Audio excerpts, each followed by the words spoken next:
Orson Pike didn't knock. He never knocked. That was the first thing Brenna Rourke noticed when the door to her store swung open, hard enough to bang against the wall. The man walked in like he already owned the place, like the threshold was just a formality, like her 30 years of breathing inside these walls meant exactly nothing to him. He dropped a folded document on her counter the way you'd drop a dirty rag. Didn't even look her in the eyes when he said it. 30 days, Miss Rourke. Then this building and everything in it belongs to me. He smiled at the jar of penny candy by the register, picked one up, unwrapped it slowly, put it in his mouth like he was already home. Brenna's hands went still on the bolt of canvas she'd been measuring. If you've been watching this channel, you already know these stories don't go the way men like Orson Pike expect them to. So subscribe right now, hit that bell so you don't miss a single chapter. Drop a like, and tell me in the comments what city or country you're watching from. I want to see exactly how far this story travels. Now stay with me because what happens next in Cinder Hollow will make your blood run hot. The morning Orson Pike walked into Rourke's feed, and supply had started like every other morning. Brenna could remember early, loud with the sound of her own boots on the plank floor and smelling of grain dust and axle grease. She'd been up since 4:30, not because anyone asked her to be, not because her father, Gideon, who'd been moving slower and coughing harder these past 3 months, needed her on the floor by 5. She was up because the store didn't run itself, and it never had, and she'd learned that lesson at 13 years old, when her mother died and left Gideon with a child he didn't know how to raise and a business he barely understood. Brenna had figured it out for both of them. She'd taught herself the accounts by always going through her mother's ledgers, line by line, until the numbers stopped blurring and started making sense. She'd learned which grain suppliers shorted their weights and which ones were honest. She'd learned that Harlan Beach at the stockyard would pay on time if you stood there and waited, but if you walked away, he'd find reasons to delay for weeks. She'd learned that a woman who stood straight and didn't apologize for knowing what she was talking about made men nervous, and that their nervousness was not her problem to solve. By the time she was 20, she could haul a 100-pound feed sack from the back of a delivery wagon without asking for help.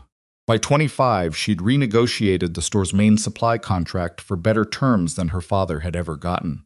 By 30, she kept the books, ran the floor, collected the debts, and had quietly kept the store from collapsing twice during bad seasons when Gideon's hands shook too badly to sign his own name. The town of Cinder Hollow noticed. They just didn't always know what to do with what they noticed. She's a lot, she'd heard Walt Greer say once at the hardware counter next door. Good woman, maybe. But a lot. She'd kept walking and hadn't answered. Whoever marries her's gonna earn it, someone else had said. She hadn't caught the name. Didn't need to. By 30, she'd gotten fairly good at letting that kind of thing pass through her without sticking.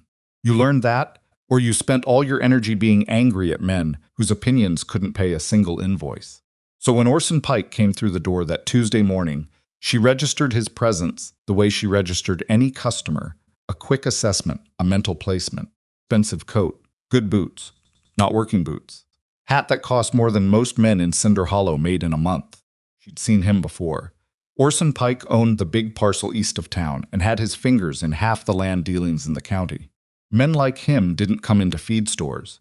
She kept measuring the canvas. He let the door hit the wall. She heard the bang. She still didn't look up immediately, because she was in the middle of a measurement, and she didn't lose her place for anyone. Miss Rourke. His voice was the kind that expected to be the loudest in the room. She finished the measurement, marked it, then looked up.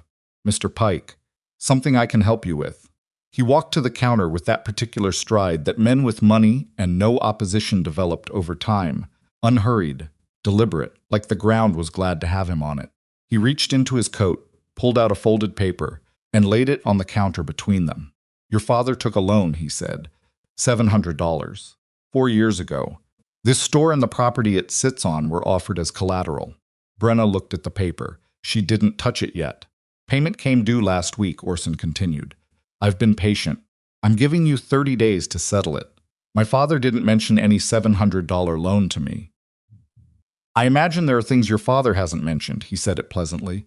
That was the thing about Orson Pike, he was never overtly cruel.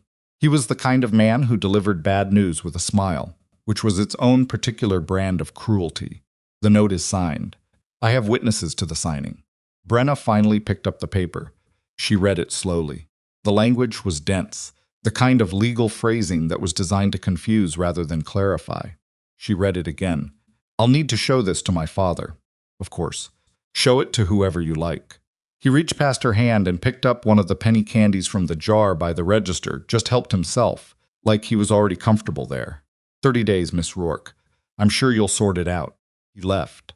Brenna stood at the counter holding the paper for a long moment after the door closed. Then she walked to the back room where Gideon sat in his chair by the window, wrapped in the old quilt her mother had made, his breathing slow and uneven. Papa. He opened his eyes. They were pale now, watered down from what they'd been. Morning, girl. She set the paper on his lap. You took a loan from Orson Pike? He looked at the paper. Something moved across his face that wasn't quite surprise, and wasn't quite guilt, something in between. Something old and buried. That was a while back, he said. $700? Things were bad that winter. You remember that winter. She did remember. The supplier who'd gone under. The bad harvest that meant half her customers couldn't pay.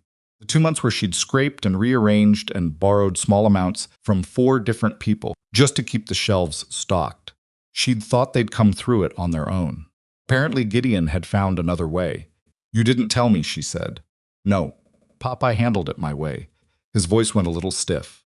Old pride, the kind that had cost them before. It was my store. My business to handle. It's my store, too. I run this store. You weren't going to let me do anything. You were going to say no. He met her eyes. I needed the money, Brenna. I got it. I thought we'd pay it back and that would be the end. And instead, we owe $700 to Orson Pike. He didn't answer, which was its own answer. Brenna took the paper back and walked out to the floor. She had 3 customers waiting. She helped all 3 of them, measured what needed measuring, made change correctly, wrote down the transactions. She did it on the outside of herself, while the inside of her was working through the numbers. $700. 30 days. What they had in the account, what they could realistically pull together. The number in the account was $83.40. She needed $700. She was $356.60 short of halfway there, and that was assuming she drained every cent they had and still needed to buy inventory and make payroll for the one part-time boy who helped with heavy lifting on Fridays. She thought about who she could ask. She went through the list in her head while she restocked the middle shelf with tins of linseed oil.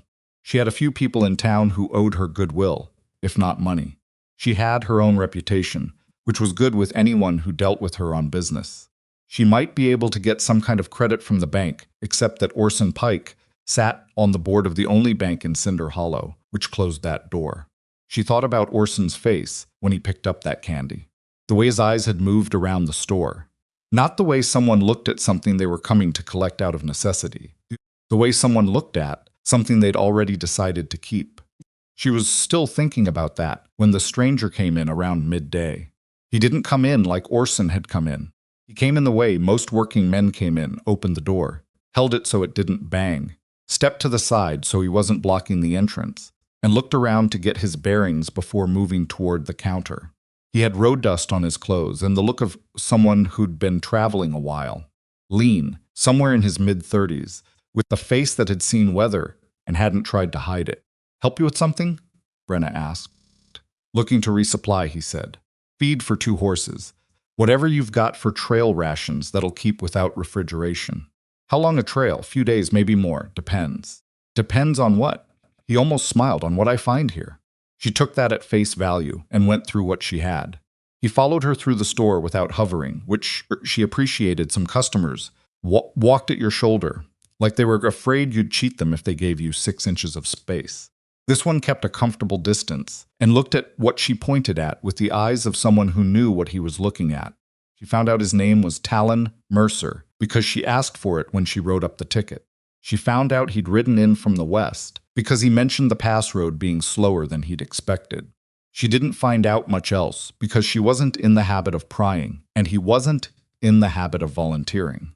He was paying for his order when Walt Greer came in with his brother-in-law Dennis. Both of them in their working clothes, both of them in the middle of a conversation they didn't bother lowering their voices for. Here Pike's finally going to get that store sorted, Dennis was saying. About time somebody dealt with old Gideon's mess. Walt noticed Brenna behind the counter and had the grace to look slightly uncomfortable. Dennis did not. No offense, Miss Rourke, Dennis said, in the tone of someone who was about to give a great deal of offense, but everybody's been saying for years that place needed a steadier hand. Maybe it's for the best. We're not losing the store, Brenna said. $700's a lot of money.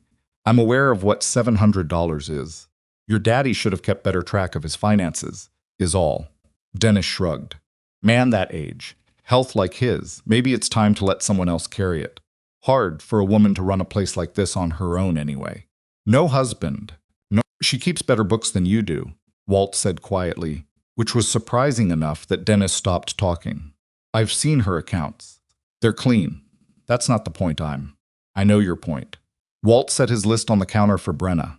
Mornings, Miss Rourke. The usual. Talon had been standing at the far end of the counter through all of this. He hadn't moved, hadn't looked away. He'd watched Brenna the whole time, not the way men sometimes watched her, measuring her for some category they'd already decided on, but the way you watched someone you were trying to understand. When Dennis and Walt had moved off toward the back shelves, Talon set his payment on the counter. Rough morning? He said quietly. Standard morning, she counted his change. That man, Pike. Does he have a solid claim? She looked up. You were listening. Hard not to in a room this size. Considered not answering. But something about the directness of the question made her answer it directly. The document's real enough. Whether the amount's right is another question. You looked at it? I read it. And I'm not a lawyer, she said. But 700 seems like a lot for what my father described. Quiet for a moment. Then you have any idea what that store is sitting on, as far as land value goes? Question was odd enough that she frowned. It's town property. Commercial lot. Uh-huh. He picked up his receipt, folded it, put it in his shirt pocket. Might be worth knowing who's been sniffing around this area lately. Land buyers, railroad men, that sort. What do you know about it? I know I passed 3 survey markers on the road coming in that weren't there the last time I came through this region. He touched the brim of his hat. Ma'am. He walked out. Brenna stood at the counter and thought about survey markers. That afternoon, when she closed the store at 5 and sent young Petey home with his week's wages, she didn't go upstairs to start supper. She went out back and walked the perimeter of the property instead. It was land she'd walked 1,000 times, knew the way she knew her own hands. The back wall of the store, the yard, the narrow alley where the delivery wagons came. Nothing had changed. Nothing was different. But she stood at the back corner of the lot, where her property line met the public right-of-way, and thought about what it meant that Orson Pike had come personally to deliver that notice. Men like Orson didn't do their own errands. They sent lawyers, clerks, hired men.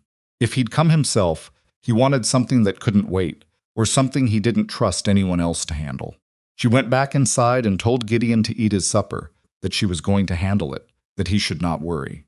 He looked at her over the table with those pale, tired eyes and said, You always say that. I usually mean it. I know you do. He was quiet.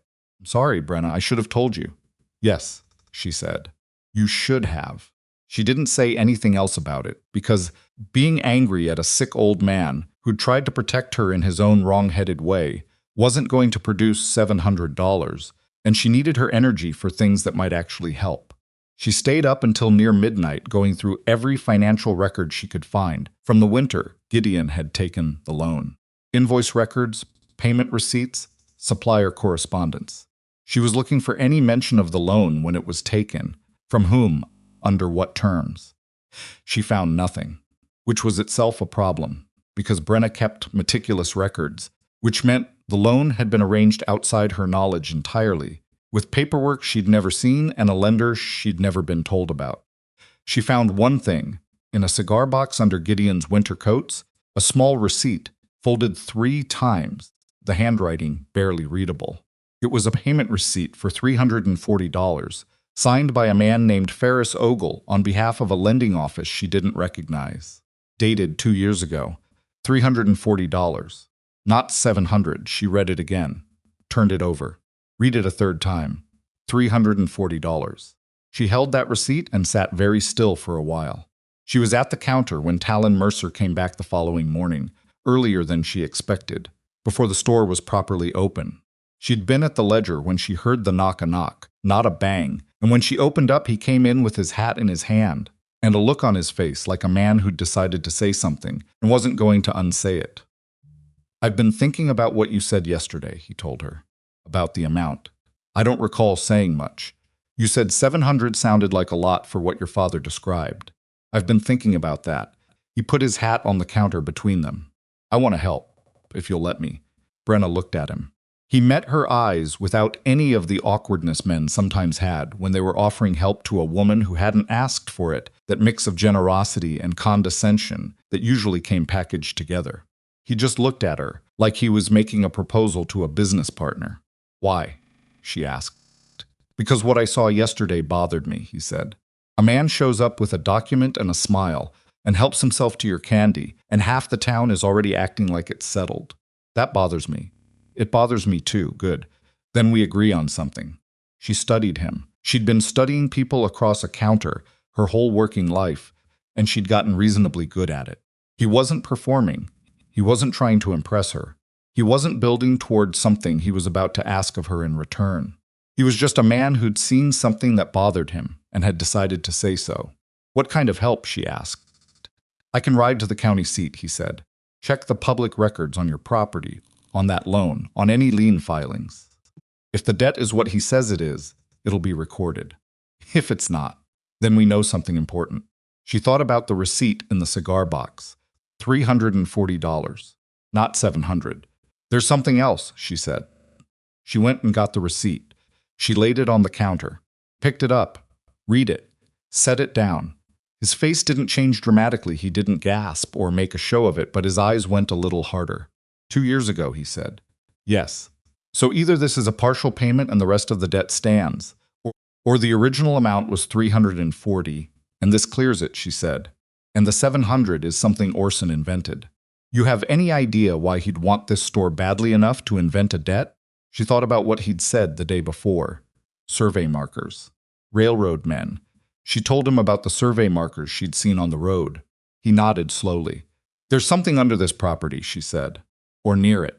Something worth more than my store looks like it's worth. I don't know what yet. I can find out," he said, "if you'll let me ride for the county seat and dig through the records." Outside, she could hear the street starting to fill up. Hooves on packed dirt, a wagon somewhere, voices. Cinder Hollow waking up and going about its morning. She'd handled everything herself her entire life. That was partly necessity and partly stubbornness, and partly the fact that most offers of help came with expectations attached that she wasn't willing to meet. But this man had knocked on her door. He'd come back when he didn't have to. He'd laid out a logical plan without once suggesting she couldn't handle it herself. "All right," she said, "but I want to know everything you find. Not a summary. Everything." "Fair," he said. "And if it turns out the debt is real and the 700s is accurate, then I'll tell you that too." He picked up his hat. "I'm not trying to tell you what you want to hear, Miss Rourke. I'm trying to find out what's actually true." She watched him put his hat on. "You still haven't told me what's in this for you." Stopped at the door. Seemed to actually think about it, which she appreciated more than a quick answer would have. "I've ridden past a lot of situations where something wrong was happening, and I kept riding," he said. "I got tired of that." He left. Brenna went back to her accounts. She had a store to run, a sick father upstairs, an impossible debt to address, and now a stranger who'd offered to ride 80 miles on her behalf. She kept the feelings that came with all of that down where they belonged and focused on the column of numbers in front of her. But she kept the receipt in her apron pocket, close, where she could feel the fold of it. Orson came back that same afternoon. He didn't knock this time either. He walked in with 2 men behind him, not lawyers, not officials, just big men in good coats who stood slightly back and slightly apart the way men did when they were there to be noticed without being obvious about why. "Afternoon, Miss Rourke." Orson looked around the store with that slow, proprietary sweep she was already beginning to hate. "Just wanted to check in. See how things were coming along." 30 days, she said. "We established that yesterday." "We did." He moved to the center of the room, hands clasped behind his back. "I want you to understand there are options, though. If you can't raise the full amount, I'll raise the full amount. I might be willing to consider an arrangement. Allow you to remain on as manager. Keep your father in the upstairs apartment at reduced rent. It wouldn't have to be a total loss for your family." The two men near the door didn't move, but Brenna felt the room shift the way it shifted when something was happening that was designed to feel like something else. "You're offering to let me run my own store for you," she said. "I'm offering a practical solution." She kept her voice even. "And the 700. Are you willing to show me the original note? The document my father actually signed." Something moved through Orson's expression. Fast, gone quick. "The document I showed you yesterday was a copy," she said, "with your seal on it. I'd like to see the original note in my father's handwriting." "That's not an unreasonable request," he said slowly. "I'll see about getting it to you. I'd appreciate that." He held her eyes for a moment. He was a man who had gotten very used to being the smartest person conducting any given conversation, and she could see him reassessing something. "You've always been sharp," he said, and for the first time it didn't sound like a compliment. "That's going to make this harder than it needs to be." "For who?" He smiled. It didn't reach anything above his mouth. "Good afternoon, Miss Rourke." He left, and his two large companions left with him, and Brenna watched the door settle shut, counted to 10, breathed, went back to her work. By evening, 3 separate men who she knew to be friendly with Orson had come into the store not to buy anything, or not primarily to buy anything, and each of them had found some way to work into the conversation that $700 was a lot of money to come up with in 30 days, that it was a shame Gideon had gotten himself into this mess, that she ought to think hard about accepting whatever arrangement Orson was offering before things got worse. She thanked each of them for their concern and sold them what they'd ostensibly come in to buy. After the last one left, she sat at the back table with the ledger and did not look at the numbers for several minutes. She just sat and let the weight of it settle properly, because if you didn't let it settle, it caught up with you at 3 in the morning when you couldn't do anything about it.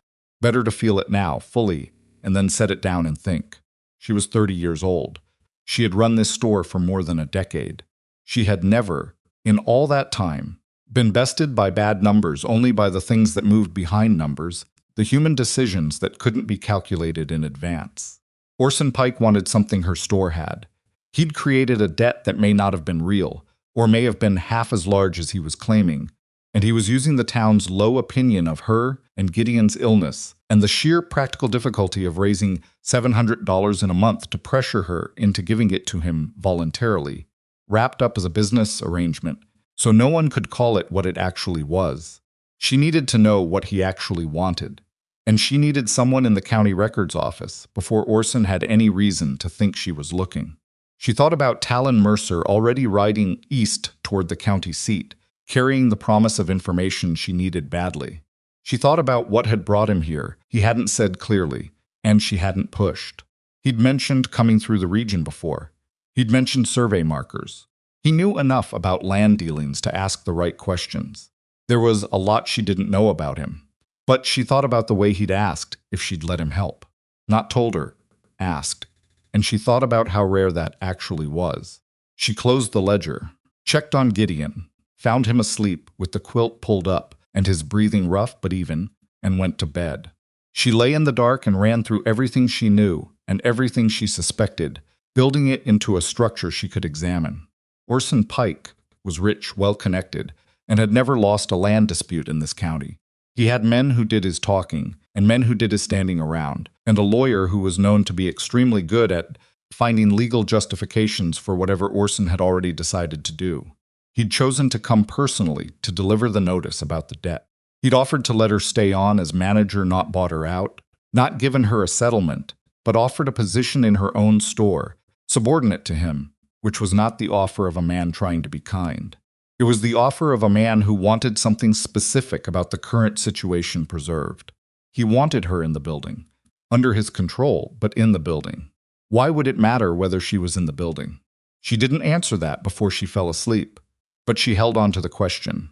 The first week passed in a grind of ordinary work customers, accounts, inventory, meals, Gideon's increasing bad days, and the specific particular tension of waiting for information that hadn't arrived yet. She did not tell the town about Talon or the county seat. She told no one except Gideon, who listened without comment and then said, "You trust this man?" "I trust that he went," she said, Whether I trust him with anything else depends on what he comes back with. Gideon was quiet for a moment. Your mother would have liked him, he said.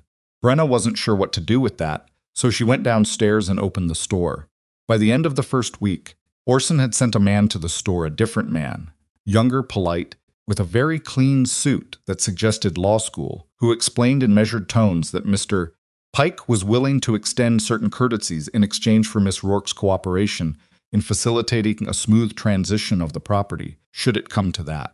Should it come to that? She repeated. Mr. Pike is a reasonable man, the young man said. I don't know that man, she said pleasantly. The one I met took my candy without asking. The young man did not seem to have a prepared response for that. He left.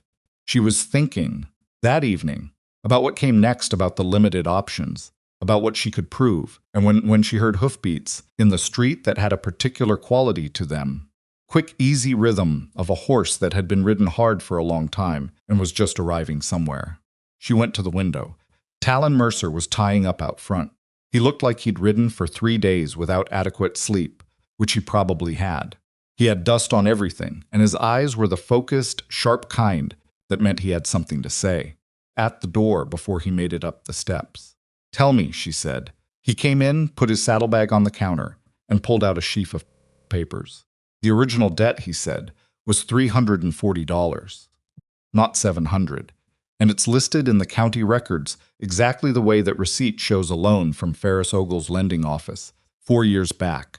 Brenna felt something tight in her chest, loosened by maybe a 1/4 inch. And the lien? She asked. That's the bigger piece. He put the top paper on the counter and turned it so she could read it. There is no recorded lien against your property, Brenna. None. Orson never filed one, which means even if the debt were real and unpaid, he would have no legal claim to the store itself. She read the paper. Read it twice. He doesn't have a legal claim to my store, she said. Not based on anything he showed you. No. She stood with that for a moment. The weight she'd been carrying around for 10 days shifted into something different, not lighter. Exactly, but shaped differently. Because this wasn't relief. This was the beginning of a much larger problem. He knows that, she said. He must. Then he was never actually trying to collect a debt. She looked up from the paper. He was trying to scare me into giving him the property voluntarily. That's what it looks like. Because he wants the property specifically. She thought about the survey markers. What else did you find? Talon reached into the saddlebag again. There's a railroad company, he said. They've been surveying a route through this region for the last 6 months. The route they're favoring, he put another paper on the counter, runs within a mile of Cinder Hollow. They're going to need water. A lot of it. For the steam engines, for the construction crews, for the permanent station. He paused. And the main underground water channel in this area, he said quietly, runs directly beneath your store, Brenna. The original deed for this property includes water rights. Whoever owns your lot controls access to water that a railroad would pay a very large amount of money to use. Brenna looked at him.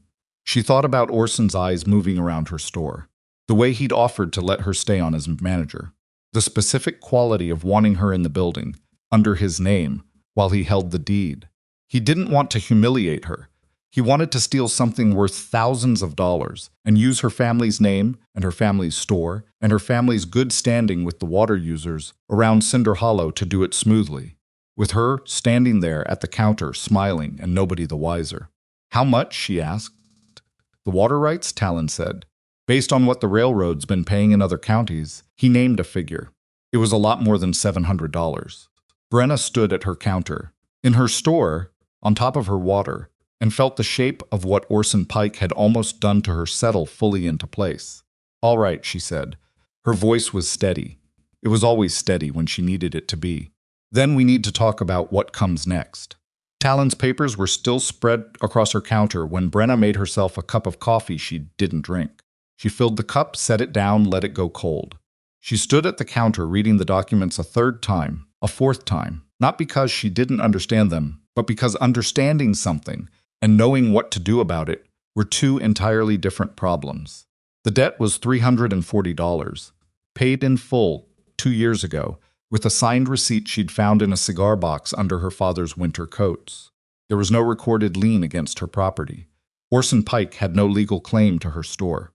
and the ground beneath her feet was worth more money than most men in Cinder Hollow would see in 5 years of honest work.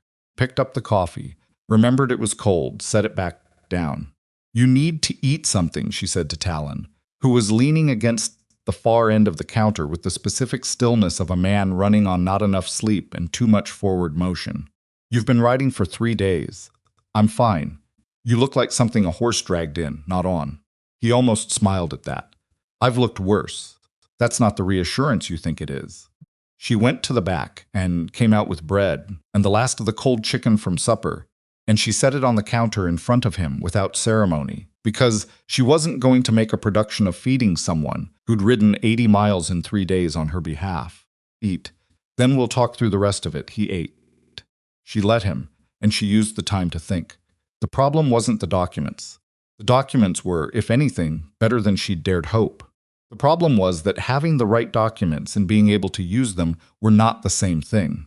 Orson Pike was not a man who would simply be shown evidence and retreat. He had lawyers. He had money.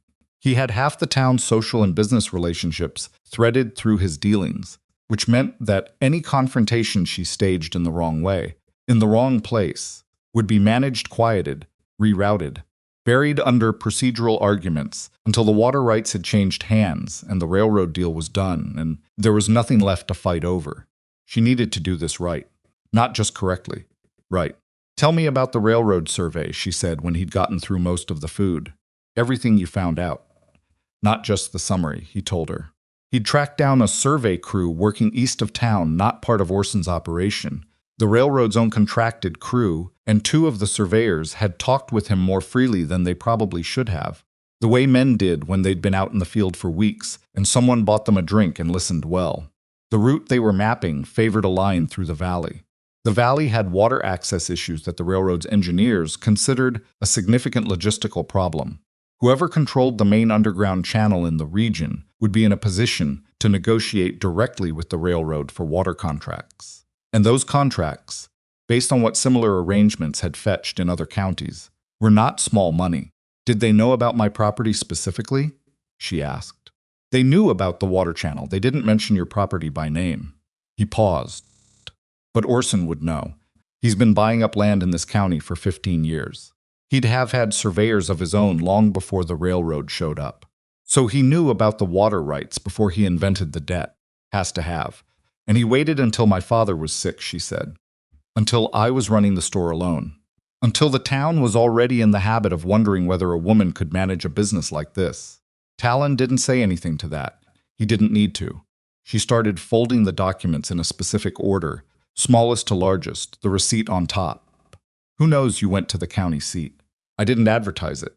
Orson has connections in the county seat too. He might find out. He might." Talon watched her hands moving over the papers. "You have something in mind. I'm working on it. You want to tell me what direction it's going?" She looked up. "Not yet. I need to think it through completely before I say it out loud." She put the documents inside the ledger cover, which is where she kept everything important, because nobody ever stole a ledger. "What I need from you right now is your honest answer to a question." "All right. Why are you still here?" She kept her eyes on his. "You rode to the county seat. You got the information. That's more than most men would have done for someone they met 2 days ago. You could leave now. Tell yourself you did your part, and nobody would fault you for it." Didn't answer immediately. He seemed to be genuinely considering how to say whatever he was going to say, which she appreciated more than a quick, easy answer. "I haven't decided to leave," he said finally. "That's as honest as I can put it." It's not quite an answer. "No," he agreed, "it's not." She waited. "I've been a lot of places," he said. "Done a lot of work that started and finished, and I rode away from it." You learn to read situations. Whether a thing is settled or whether it's about to get worse before it can get better. He looked at the ledger where she'd put the papers. This is going to get worse before it gets better. Orson isn't going to see those documents and decide to be reasonable. That's not how men like him work. "No," she said. "It's not." So, he picked up his hat from where he'd set it on the counter. "I'd rather be here when it gets worse, if you'll let me." She studied him across the counter. She'd been studying faces across this counter her whole working life. He wasn't performing confidence. He wasn't performing chivalry. He was just a man who'd identified a situation he thought was wrong and had decided to be in it rather than outside it. Sleep, she said. You can have the storage room. There's a cot behind the grain sacks. It's not comfortable. It's 4 walls and a roof.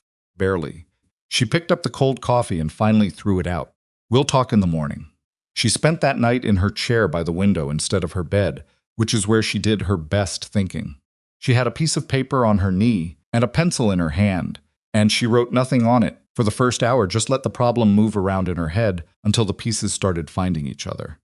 What Orson had done, invented or inflated a debt, threatened to seize property, offered a management arrangement designed to make the seizure look mutual. What he actually wanted, the water rights. What he was using to get it, the town's low opinion of her, her father's illness, and the simple brute force of money and social standing. What she had, the receipt, the county records, Talon's information about the railroad. And this was the piece she kept coming back to 10 more years of Orson's own mouth. He'd told her the debt was $700. In her store, in front of young Petey, who'd been stocking the back shelf and heard every word. He'd sent the clean-suited lawyer with talk of a smooth transition. He'd sent 3 different men to work on her during the first week. He'd stood in her store and said $700 clearly and without hesitation, as if the number were a fact rather than a figure he'd manufactured. If she could get him to repeat that number publicly, in front of witnesses who mattered, and then produce the documents, proving the actual debt was $340, paid in full, then what he'd done wasn't just aggressive. Fraud, attempted theft through falsified debt, and the water rights context made it considerably worse. She didn't want to take this to a judge in a private filing. That was the careful choice, the contained choice. A good lawyer could make a private filing disappear into years of counterfilings and procedural delays. She'd seen it happen to other families in other counties. You could be completely right and still lose if your opponent had more money and more patience than you did. She needed witnesses. She needed him on record publicly in a setting where the town saw everything at once. She needed him to stand on those courthouse steps himself and announce his own fraud. The problem was getting him there without him knowing that's what he was doing. She wrote 3 words on the paper: rope, length, patience. Then she put the pencil down and went to bed. In the morning, Orson came back. This time, he brought his lawyer, not the young, clean-suited one, but the real one, a man named Veeder who was 60 years old and had never lost a property case in this county, and who walked into Rourke's Feed and Supply like he was entering a room he was already familiar with. Gideon was downstairs that morning for the first time in a week, sitting in the chair by the window with his coffee. He'd insisted on coming down. Brenna hadn't fought him on it. Orson looked at Gideon, and his expression did something complicated, not quite sympathy, not quite contempt, something in the middle that was probably calculation. Gideon, he said. Good to see you up, Orson. Gideon's voice was steady. Years ago, it had been a strong voice. It was still steady. Didn't expect you to come yourself. I wanted to make sure things were clear. Orson gestured at Veeder. Mr. Veeder has some paperwork that lays out the options. Veeder set a folder on the counter. Brenna looked at it and didn't open it. What kind of options? She asked. Orderly transition options, Veeder said. He had the voice of a man who'd said difficult things so many times they'd stopped being difficult. Given the debt and the timeline, Mr. Pike is prepared to offer a settlement that includes. How much was the debt? Brenna said. Veeder paused. I'm sorry, the debt. The amount my father owes. What is it? $700, as stated in the original. And who witnessed the signing of the original note? She kept her voice the same it always was. Flat, interested, factual. Veeder glanced at Orson. A small glance, quick, but she caught it. That information would be in the document. I asked you to produce the original document last week, she said, now looking at Orson directly. I haven't seen it. These things take time, too. You came into my store 2 weeks ago and told me my father owed $700 and I had 30 days to pay it. She put both hands flat on the counter. 2 weeks later, you're here with a lawyer and settlement paperwork, and I still haven't seen the original document. Orson's expression didn't change, but something behind it did. Miss Rourke, $700, she said again. That's the figure you're standing behind. That is the amount owed. She nodded. All right. Thank you for making that clear. Veeder opened the folder. Now the settlement terms. I won't be accepting any settlement. Brenna said. I'll be addressing the debt through the proper process. Which means? Orson asked. Which means that's between me and the county, not me and you. She looked at the folder. Was there anything else today? Orson and Veeder exchanged a look that she was meant to see. Miss Rourke, Veeder said, in a voice that was managing her, this offer won't remain available indefinitely. I understand. The courthouse process would be. I said I understand. She picked up the folder and held it out to him. I appreciate you coming in. Neither man moved immediately. This was the moment where, in every variation of this situation that Orson had probably run before, the other party flinched, asked for more time, asked for better terms, showed some crack that could be widened. She understood that about his strategy now. He didn't need to win on the first visit or the third. He just needed to find the crack. She held the folder out and waited. Veeder took it. They left. Gideon waited until the door was fully closed before he said, You're not planning to pay the $700. There is no $700, she said. I have proof of what was actually borrowed and what was actually paid. I have county records showing no lien was ever filed. She paused. I also know why he wants this property. She told him about the water channel, the railroad, what the water rights were worth. Gideon was quiet for a long time. His hands around his coffee cup went a little white at the knuckles, and she could see him working through it, the shame of having taken the loan without telling her, the anger at being used, the fear that still lived in him about what might happen. I should have told you, he said again. Yes, I should have. Papa. Her voice was firm but not unkind. We'll be angry about that after. Right now I need to know one thing. She sat down across from him. The signing of the original note. Who else was there? Was there anyone Orson couldn't have gotten to since? Anyone who knew what the real amount was? Gideon thought. His eyes went distant, searching back 4 years through illness and time. Ferris Ogle's boy, he said. Clifton Ogle. He was the one who handled the paperwork, since Ferris was sick that day. Young. Would have been about 20 at the time. Where is he now? Married a woman from east of town. Lives out on the Miller Road. Runs a small farm. She wrote that down. She also wrote down 3 other namesmen who'd been in the store on various days when Orson had made his statements about the debt amount. Young Petey, who'd been stacking shelves. Ruth Calhoun from the dry goods store next door, who'd been standing at the counter the first day when Orson had first said $700. And Walt Greer, who'd been present for the second visit. Witnesses. Ordinary, unremarkable people who had no relationship with Orson, no reason to lie for him, and clear memories of exactly what number he'd said and how many times he'd said it. That afternoon, while Talon was in the back room catching up on sleep he clearly needed badly, and Gideon was resting upstairs, Brenna put on her good coat and went to visit 3 people. She didn't tell any of them everything. She told each of them one thing. She was documenting what had been said in her store regarding the debt in case it came to a legal process, and she wanted to know if they'd be willing to confirm what they'd heard. Ruth Calhoun had said yes before Brenna finished the sentence. $700, he said. Clear as a bell. I remember because I thought it was an odd round number. Walt Greer had been more cautious. He'd hemmed for a moment, asked if it was really going to court, asked whether Orson was actually in the wrong here, or whether Brenna was, and then she'd told him about the water rights, the railroad, what the land beneath her store was actually worth. Walt's expression had gone through about 4 different things in rapid succession before settling on an anger that had nothing to do with Brenna. He was going to use it to control the water supply, Walt said. That's the same water my family's been drawing from for 20 years. Yes, she said, and the debt's not even real. The debt was $340, paid in full 2 years ago, she said. I have the receipt and the county records. Walt had agreed.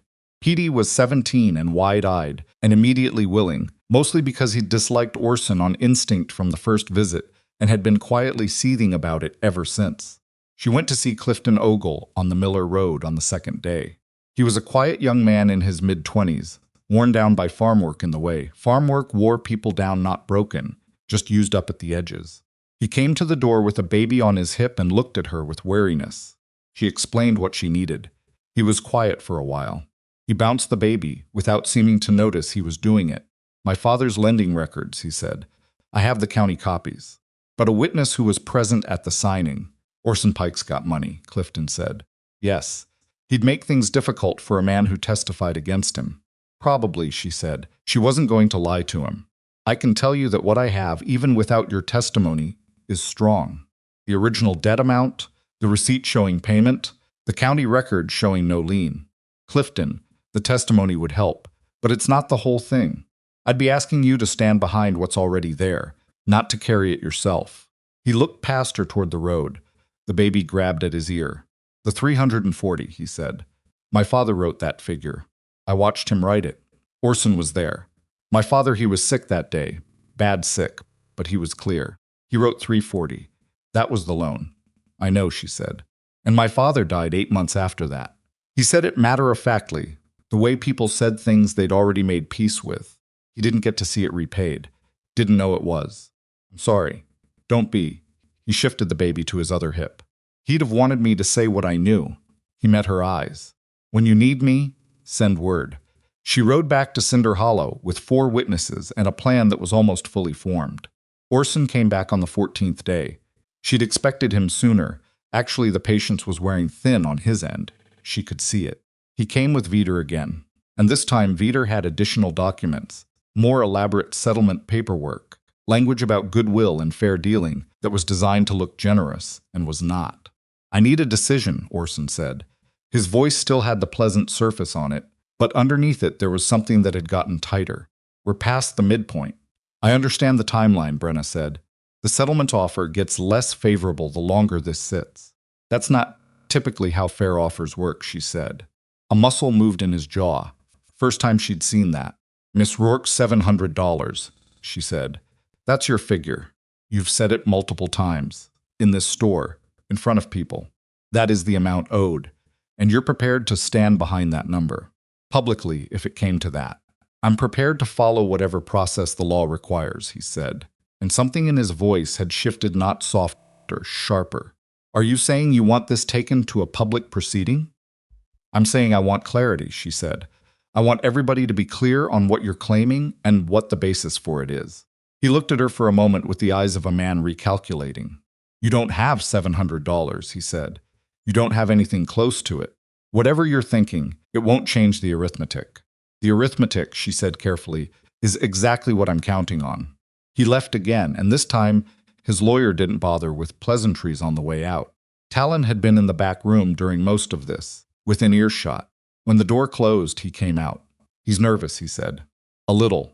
She started straightening the counter, more because her hands needed something to do than because it needed straightening. He thinks I'm bluffing about some money I don't have. He's not nervous because he thinks I can expose him. He's nervous because I'm not folding the way he expected. What happens when he realizes you're not trying to pay him off? That's the question. She set down the jar of penny candy. I need him to be absolutely certain it's going to court publicly before I actually make my move. I need him positioned exactly where I want him, on the courthouse steps, in front of the whole town, having said his number one more time. And then everything comes out at once, she said. Not in a judge's private chamber. Not in a quiet legal filing. In front of every person in Cinder Hollow who's been watching and waiting and expecting me to lose. Talon was quiet for a moment. That's a risk, it is. If anything in your chain of evidence doesn't hold. I know, she looked at him. You told me you wanted to be here when it got worse. I need you to do one more thing. Something that might take another few days. What is it? She told him about the railroad survey crew. She needed written confirmation, not verbal. Not a surveyor's word over a drink. But something signed and dated of the railroad's interest in the water channel, and the approximate value of water rights contracts in comparable arrangements in other counties. Not speculation. Documentation. That's going to mean finding the right person in their operation, he said. Yes. Someone who'll put their name on it. Yes. He was quiet. She could see him turning it over the time it would take, the uncertainty of whether anyone in the railroad's surveying operation would be willing to formalize what they'd told him informally. The surveyors who talked to you before, she said. Were they the kind of men who'd put their name on something if they believed in it? One of them might be, he thought. There was a man named Hargrove, head of the survey crew. Older, career man, didn't seem to have a particular stake in Orson's operation. He signed something? I don't know. But I could ask him directly. That's all I'm asking. He picked up his hat. How much time do I have? 10 days. After that, Orson's going to push for the courthouse regardless, and I'd rather be the one who sets the date. Talon nodded. He started for the door, then stopped. Brenna. He said her name the way he'd said it before, not like something he'd just gotten comfortable with, but like he'd been careful with it from the beginning. When this is done. The store, the water rights, all of it settled. What do you want? She didn't know quite what he meant. Maybe he meant the store. Maybe he meant something larger. I want, she said slowly, to not have spent all this time and work and grinding effort just to end up in the same position I started, being told by some other man in some other month that my property and my rights and my name are his to decide about. He held her eyes for a moment. I meant for yourself, he said quietly. She looked at him, felt the question settle differently than she'd first taken it. I want to keep what I built, she said. And I want someone to stand next to who doesn't need me smaller to feel like he's big enough. He held her eyes for one more beat. Then he put on his hat and walked out. Outside, she could hear the street, the ordinary sounds of Cinder Hollow going about its business people, who'd known her father's store her whole life, who'd watched her work herself past exhaustion for years and called it being wild, called it being too much, called it a problem that would eventually need solving by someone with more authority than a woman running a feed store. They were about 10 days away from finding out how wrong they'd been. She went back inside, put the penny candy jar away from the counter where Orson liked to help himself, and opened the ledger to start on the day's accounts. The numbers were clean and accurate and entirely hers, and she worked through them until the light went low and Gideon called down for supper. Whatever came next, it was coming on her terms. For once in 30 years in Cinder Hollow, that was exactly how she'd arranged it. Talon had been gone 4 days when Orson Pike changed his approach. It was subtle at first, the kind of subtle that you only recognized if you'd been watching carefully. And Brenna had been watching carefully since the morning he'd first walked through her door. He stopped coming in person. He stopped sending Veeder. Instead, the pressure came through the town itself, through conversations Brenna wasn't part of but heard about, through the particular way certain customers started looking at her across the counter, through the things people didn't say when they normally would have said them. Walt Greer came in on the 5th morning and bought a bag of oats he didn't need and stood at the counter longer than was necessary. People are talking, he said finally. People are always talking, Brenna said. She was writing up an invoice and didn't stop. Different kind of talking. Orson's been having suppers, inviting men over. The banker, the grain elevator manager, Aldous Hicks from the land office. Walt set his hand on the counter. I don't know what he's telling them, but after those suppers, things are different. She set down her pencil. Different how? Hicks told my brother-in-law that it'd be a shame to see the water situation in this county get tied up in a legal dispute. Said he hoped things could be resolved quietly. Walt looked uncomfortable. That's not Hicks talking, Brenna. Hicks doesn't talk like that. That's something Orson told him to say where it'd get back to you. She looked at Walt. He was a decent man who'd taken too long to be decent, but he was trying now, and she gave him credit for it. What else? There's talk that Orson's prepared to make this very public if you push him to it. That he's got evidence your father's been mismanaging this store for years late payments, irregular accounts. That he'd hate to have to bring all that into a courthouse, but he will if he has to. Walt's jaw was tight. I don't believe your accounts are irregular. I've seen how you run this place. My accounts are clean, she said. Any irregularity in the past 5 years is documented and explained. I know that. But most people won't know that. They'll hear irregular accounts, and they'll decide something. She picked up her pencil again. Thank you for telling me. After Walt left, she stood at the back of the store for a long few minutes and thought about what it meant that Orson had started applying this particular kind of pressure. He was moving on 2 tracks, threatening her privately through the legal debt, and building a social case against her publicly through people he'd dined and influenced. If she pushed for the courthouse, he could muddy the water with claims about her father's management, her own competence, the reliability of her accounts. Even if he couldn't win legally, he could make her look bad enough that the town's sympathy, never completely hers to begin with, shifted against her before the proceedings even started. He was very good at this. She had to be honest with herself about that.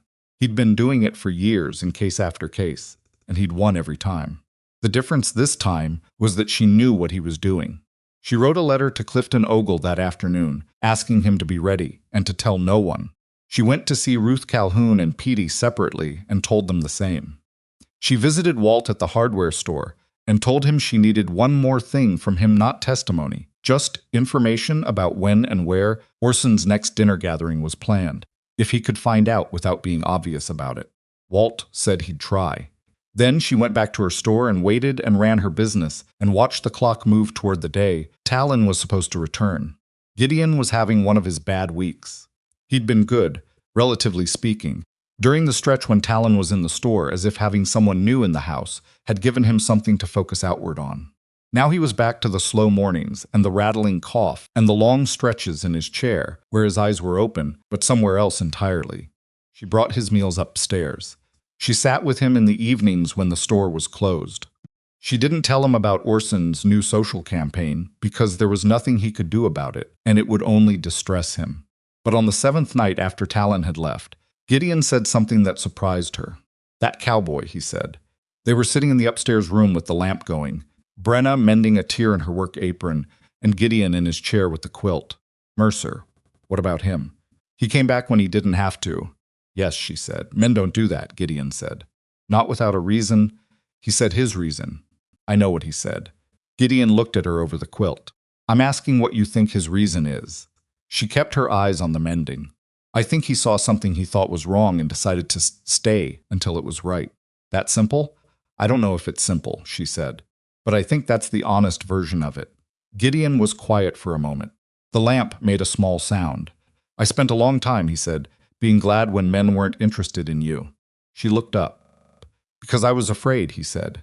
His voice was thin, but he held it steady. "Afraid what they'd do to you. What they'd turn you into, if you let yourself need one of them. Your mother, she was strong, Brenna. Strongest person I ever knew. And it still didn't protect her from losing herself in taking care of everybody else." He stopped, coughed, pulled the quilt higher. "I thought if you stayed hard and self-sufficient, nothing could take you down the same road." "I'm not asking for anything," he said. I think I was wrong about some of it." He turned to look at the dark window. "A man who comes back when he doesn't have to. That's not the kind I was afraid of." She didn't know what to say to that, so she didn't say anything. She went back to the mending, and the lamp went on making its small sound, and eventually Gideon fell asleep in his chair. She sat there for a while after, not mending, just sitting. Talon came back on the 8th day, late afternoon, with road dust and a leather document case she hadn't seen him leave with. She was at the counter when he walked in. He set the case on the counter without preamble and opened it. "Hargrove signed it," he said. She looked at the document.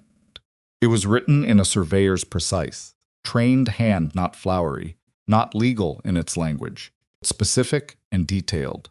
It named the water channel running beneath the central properties of Cinder Hollow. It named the railroad company and the survey route.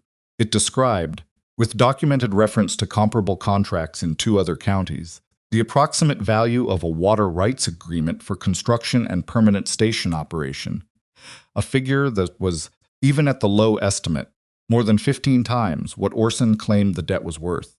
At the bottom, Hargrove's signature, a date, a notary stamp from the county seat. "He went to a notary," she said. "His idea, not mine." Talon leaned against the counter. He said if he was going to put his name on something, he was going to put it on properly. He also said he paused that he'd been aware of land activity around Cinder Hollow that seemed connected to the survey, and that he was not comfortable with how that activity was being conducted. He knows about Orson. He knows someone's been moving on properties with water access. He didn't name Orson specifically, but he didn't have to. She held the document and felt the weight of it, not physically. It was a single page, but the weight of what it represented. Evidence of motive. Proof that the debt was never about the debt. That everything Orson had said and done and threatened had been in service of acquiring something worth far more than anyone in Cinder Hollow knew. 3 documents, she said quietly, plus 4 witnesses. Plus 4 witnesses. She looked at Talon. He looked tired again. 8 days of writing and negotiating, and asking the right questions of the right people in the right way. "You need to sleep again." "I need to know the plan first," told him. He listened. He didn't interrupt, which was one of the things she'd noticed about him. He listened the way that felt like actual listening, rather than waiting for his turn to talk. When she finished, he was quiet for a moment. You're going to let him think he's won, he said. For about 12 more days, she said. Long enough for him to get comfortable. Long enough for him to start telling people it's settled. And the courthouse date. I'll push for it.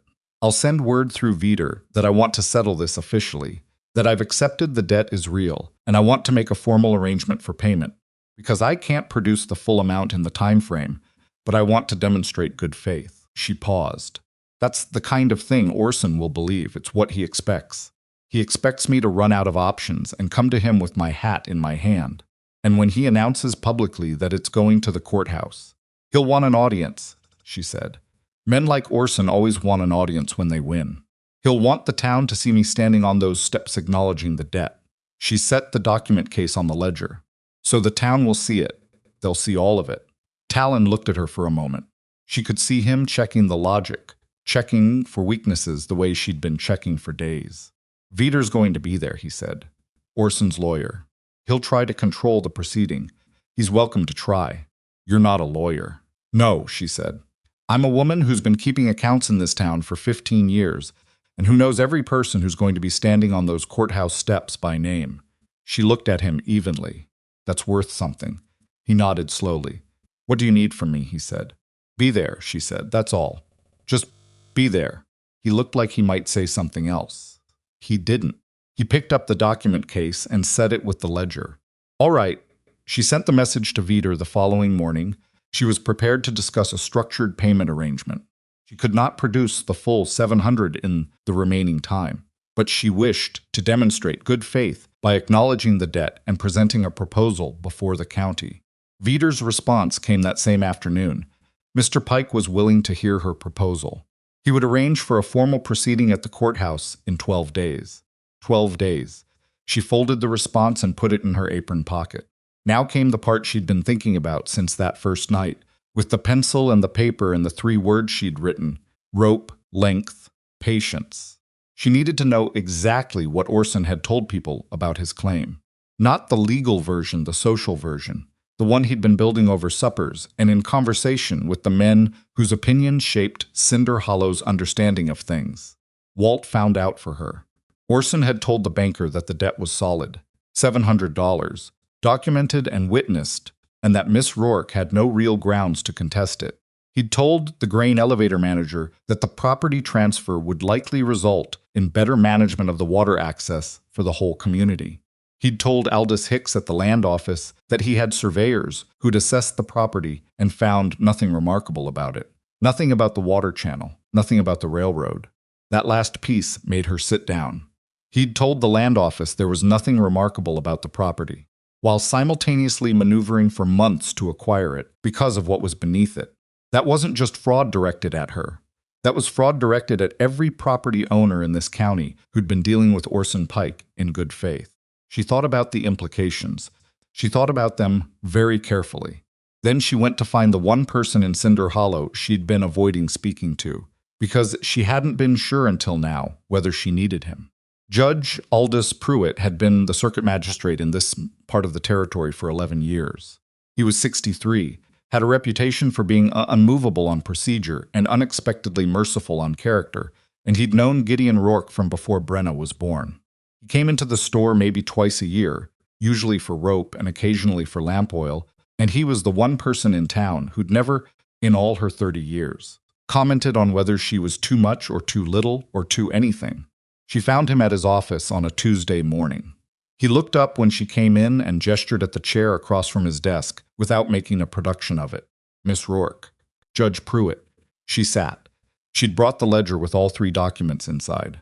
I have a situation I'd like you to be aware of before a courthouse proceeding in 12 days. You can file a pre-hearing statement through the clerk. I'm not filing anything, she said. I'm telling you privately, ahead of time, that what appears on the surface to be a debt proceeding is likely to involve questions about property fraud and misrepresentation to county officials. She paused. I want you to be prepared for that, rather than surprised by it. He looked at her steadily. He had the eyes of a man who'd heard every kind of story and learned not to react to any of them before he'd heard the whole thing. Go on. She laid out the documents. Not the way she'd lay them out on the courthouse steps. She held some things back, kept the railroad letter until last but enough that he understood the shape of what had happened.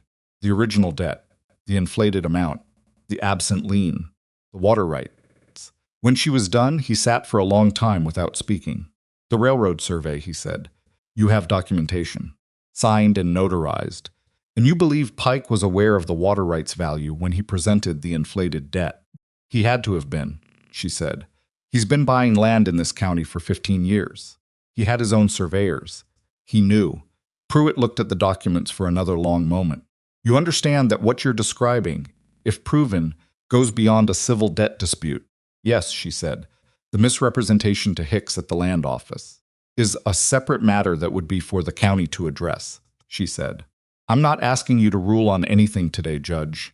I'm telling you what I know so that you're not walking into a proceeding blind.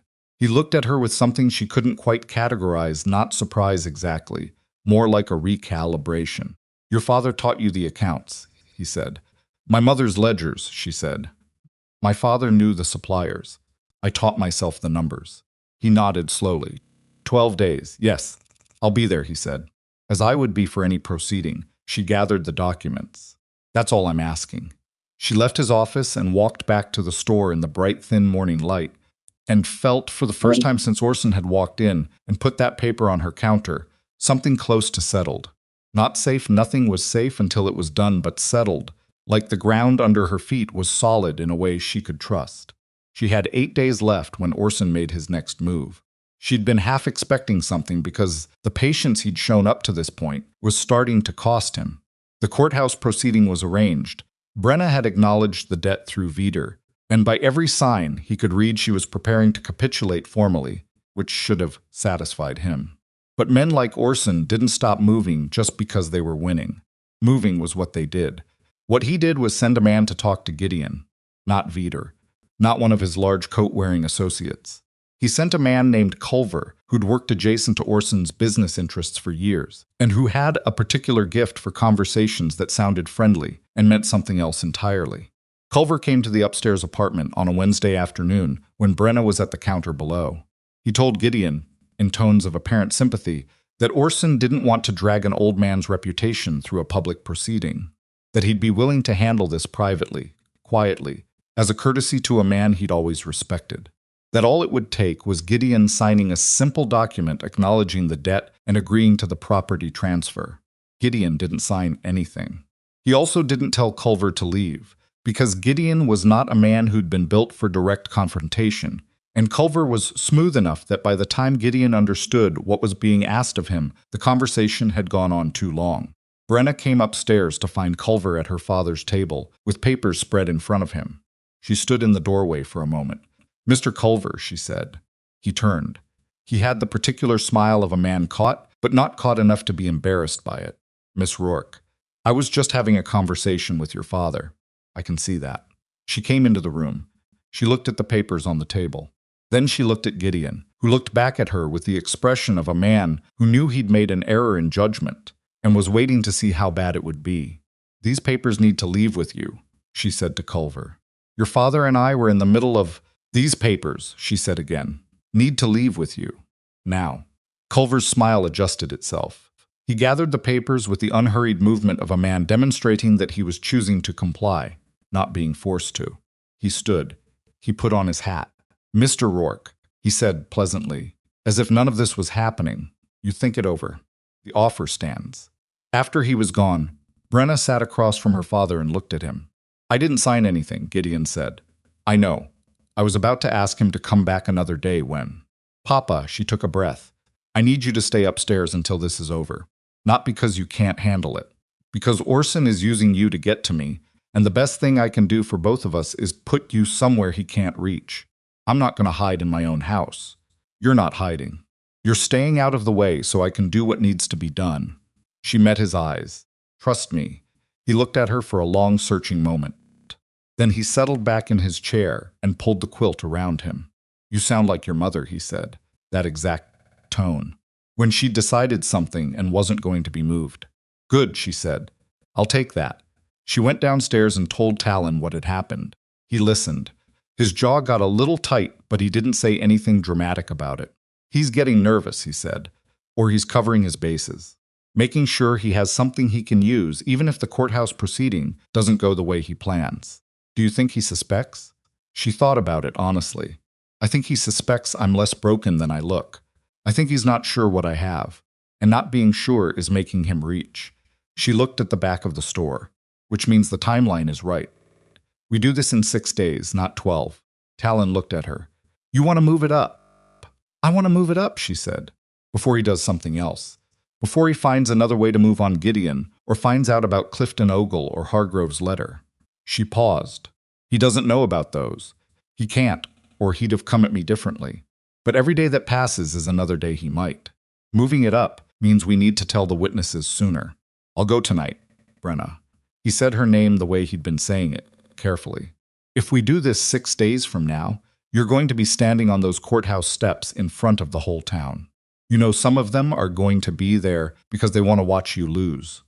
I know, she said. And when it turns, she said, they'll see everything. That's the point. She looked at him straight. I have spent 30 years in this town being too much. Too sharp, too stubborn, too independent. I've been patient with it because I had to be. This is the one chance to show them all at once, not just that I was right about the debt, but that while they were busy deciding what I couldn't do, Orson was using their opinion of me as a weapon against all of them. She felt something in her chest that wasn't quite anger and wasn't quite pride, something that lived between those two things. I want them to understand that. Not just me, all of them. Talon was very still for a moment. All right, he said. 6 days. She went that night. She went to Ruth Calhoun first, then Petey, then Walt. She rode out to Clifton Ogle's farm on the Miller Road in the dark, which she didn't like. The road was bad, and her horse was uncertain about the ruts, and knocked on his door at an hour that was too late for a proper visit. Clifton came to the door in his work clothes, still awake. His wife appeared behind him with the baby. 6 days, Brenna said. Courthouse steps. Early morning. Clifton looked at her in the lamplight from inside the door. He looked at his wife. His wife, a solid, quiet woman who hadn't said a word through any of this, gave a single nod. 6 days, Clifton said. She also, on the way back, stopped at a place she hadn't planned to stop, the small house belonging to Mary Sweat, who was 71 and mostly deaf, and had lived in Cinder Hollow longer than anyone else currently alive. Mary Sweat remembered everything. She remembered land dealings from before Brenna was born. She remembered when the town's water access had been established and who had been party to the original agreements. Brenna knocked. Mary answered in her nightgown and squinted at her. Brenna Rourke, Mary said. Middle of the night. I'm sorry, Mrs. Sweat. I need to ask you something. Mary listened, with the focused attention of someone who'd learned to read situations from partial information. She asked 2 questions. Both of them were sharp and to the point. Then she said, the water rights for this town were put in that deed 60 years ago because nobody wanted one man to control the water. That was the whole point. Somebody's forgotten that. She looked at Brenna with eyes that had been watching things for 7 decades. You going to remind them? Yes, Brenna said. Be at those steps, Mary said. I'll be there too. She rode home in the dark, the horse picking its way carefully through the ruts, the night cool and still around her. She thought about her mother's ledgers, the ones she'd taught herself from. She thought about Gideon's hand shaking too badly to sign his own name. She thought about every morning she'd come down those stairs and opened those doors and worked that floor, and thought quietly and without telling anyone that she deserved better than what the town's opinion of her allowed for. 6 days. She was ready. What she didn't expect, what you couldn't plan for. Because it came from the part of a situation that lived outside the documents, and the logistics was what happened 2 days before the courthouse date. When Talon found her in the back of the store after closing and stood there in the lamplight looking like he had something to say that wasn't about Orson or evidence or witnesses. What? She said. Nothing, he said, just checking on you. I'm fine. I know you are. He paused. You've been fine through all of it. He stopped. What? Checking, he said again. And then, quietly, it's a lot to carry alone. She looked at him. She'd been carrying things alone for so long that she'd stopped noticing the weight. It was like asking a person if they noticed they were breathing. I know, she said. I know you know. He was looking at her in that careful way he had. I'm not saying you can't. I'm saying you don't have to. She stood in the lamplight of her own back room. In the store, she'd kept running through her mother's death and her father's illness, and 15 years of being too much for a town that wanted her smaller, and she felt something shift in her that wasn't related to documents or courthouse dates. 2 more days, she said. Her voice was steady because she made it steady. 2 more days, he agreed. She went back to her closing work. He went back to whatever he'd been doing. The lamp burned between them and outside. Cinder Hollow went on being itself, unaware that in 48 hours, everything it believed about Brenna Rourke was going to turn itself inside out on its own courthouse steps. She was counting on that. She was ready for that. What she wasn't ready for, what she discovered she'd been unprepared for, was how it would feel to realize that for the first time in 30 years, she wasn't entirely alone in what she was counting on. She finished her closing work. She put the lamp out. She went upstairs to bed. She slept, which surprised her. She thought she'd lie awake, running through everything that could go wrong. Instead, she went to sleep almost immediately and didn't wake until the sun was up. The morning of the courthouse proceeding, Brenna was up before 4. She didn't need to be. There was nothing left to prepare. The documents were in the ledger. The witnesses had been contacted. The plan was as solid as she could make it. She was up before 4 because her body had decided that sleep was finished and there was no point arguing with it. She dressed in the dark. Her good dress, the dark blue one she wore for serious occasions, which meant she'd worn it maybe 6 times in the past decade. She did her hair properly, not because she cared what the town thought about her hair, but because details mattered today and she wasn't going to hand anyone a reason to look at something other than what she was saying. She went downstairs and built up the stove and made coffee. She stood at the window with her cup and watched the street in the pre-dawn dark. The buildings just shapes, the road empty. She knew this street. She knew every storefront, every rut in the road, every neighbor behind every window. She'd grown up looking at this street, and she'd spent most of her adult life serving the people who walked it. They'd called her too much. They'd pitied her father for raising her. They'd watched Orson Pike come in and out of her store and shaken their heads and mostly assumed she'd lose because that's what happened to women who didn't make themselves easier to deal with. She drank her coffee and didn't feel sorry for any of it. Feeling sorry for it was a waste of this particular morning. She heard movement upstairs, then on the stairs. Then Gideon came into the kitchen, fully dressed, moving slowly but deliberately, his good coat on over his shirt. She looked at him. "I told you to stay upstairs. I heard you," he said. He came to the stove and poured himself coffee. His hand shook slightly on the pot, but he managed it. "I also told you 30 years ago not to climb on the roof of the barn, and I believe you were up there by the following Tuesday. That's different." "How?" She looked at him. He looked back at her with pale, tired eyes that still had something steady behind them. "You need to be rested," she said. "I've been resting for 3 months." He pulled out a chair and sat heavily. "I'll rest more after. Today I want to be there." She thought about arguing. She decided it would cost her energy she needed for other things. "You walk slowly," she said. "And if your breathing gets bad, you sit down wherever you are, and you don't try to push through it. I know my own limits. You've never been great at knowing your own limits." He almost smiled. "Must have gotten that from your mother." She sat down across from him with her coffee.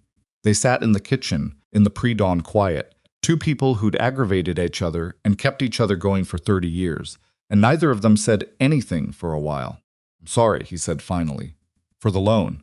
For not telling you." "I know. I thought I was protecting something." "I know that too." She looked at the table. "Turned out to be the thing that gave me what I needed to protect us both." She paused.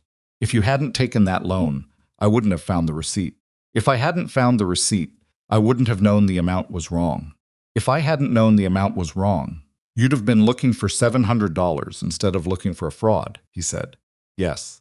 He was quiet for a moment. "I'm not saying I did you a favor." "No, you didn't." She looked up at him. "But it worked out."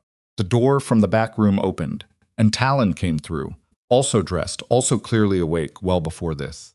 He stopped when he saw them both at the table. "Morning," he said. "Coffee's on the stove," Brenna said. He poured a cup and leaned against the counter, and the 3 of them sat in the kitchens while the town started to wake up outside, and the sky began going from black to the particular deep blue that came before any real light. "You ready?" Talon said to Brenna. "Yes." "You nervous?" She considered the question honestly. Not the way I thought I'd be.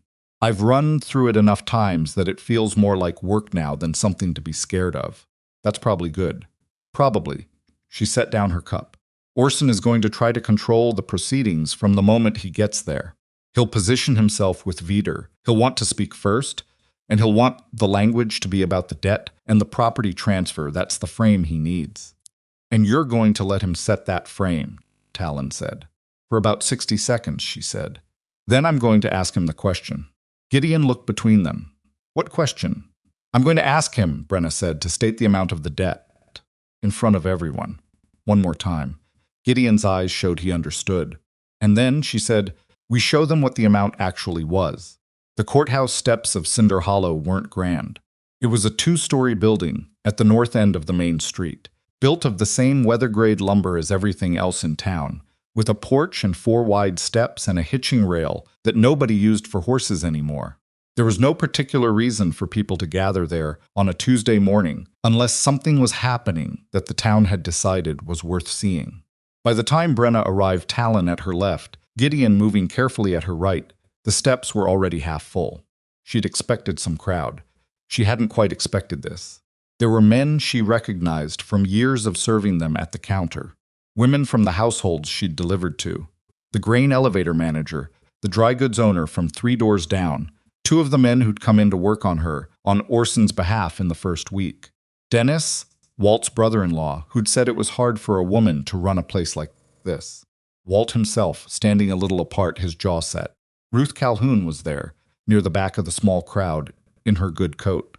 Petey was at the edge of the steps, looking nervous and younger than his 17 years. Clifton Ogle stood further back with his hat in his hands. And next to him, small and upright and wearing an expression that suggested she'd seen harder mornings than this, was Mary Sweat.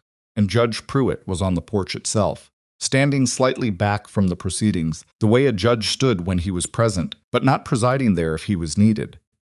Watching, not yet putting his weight on anything.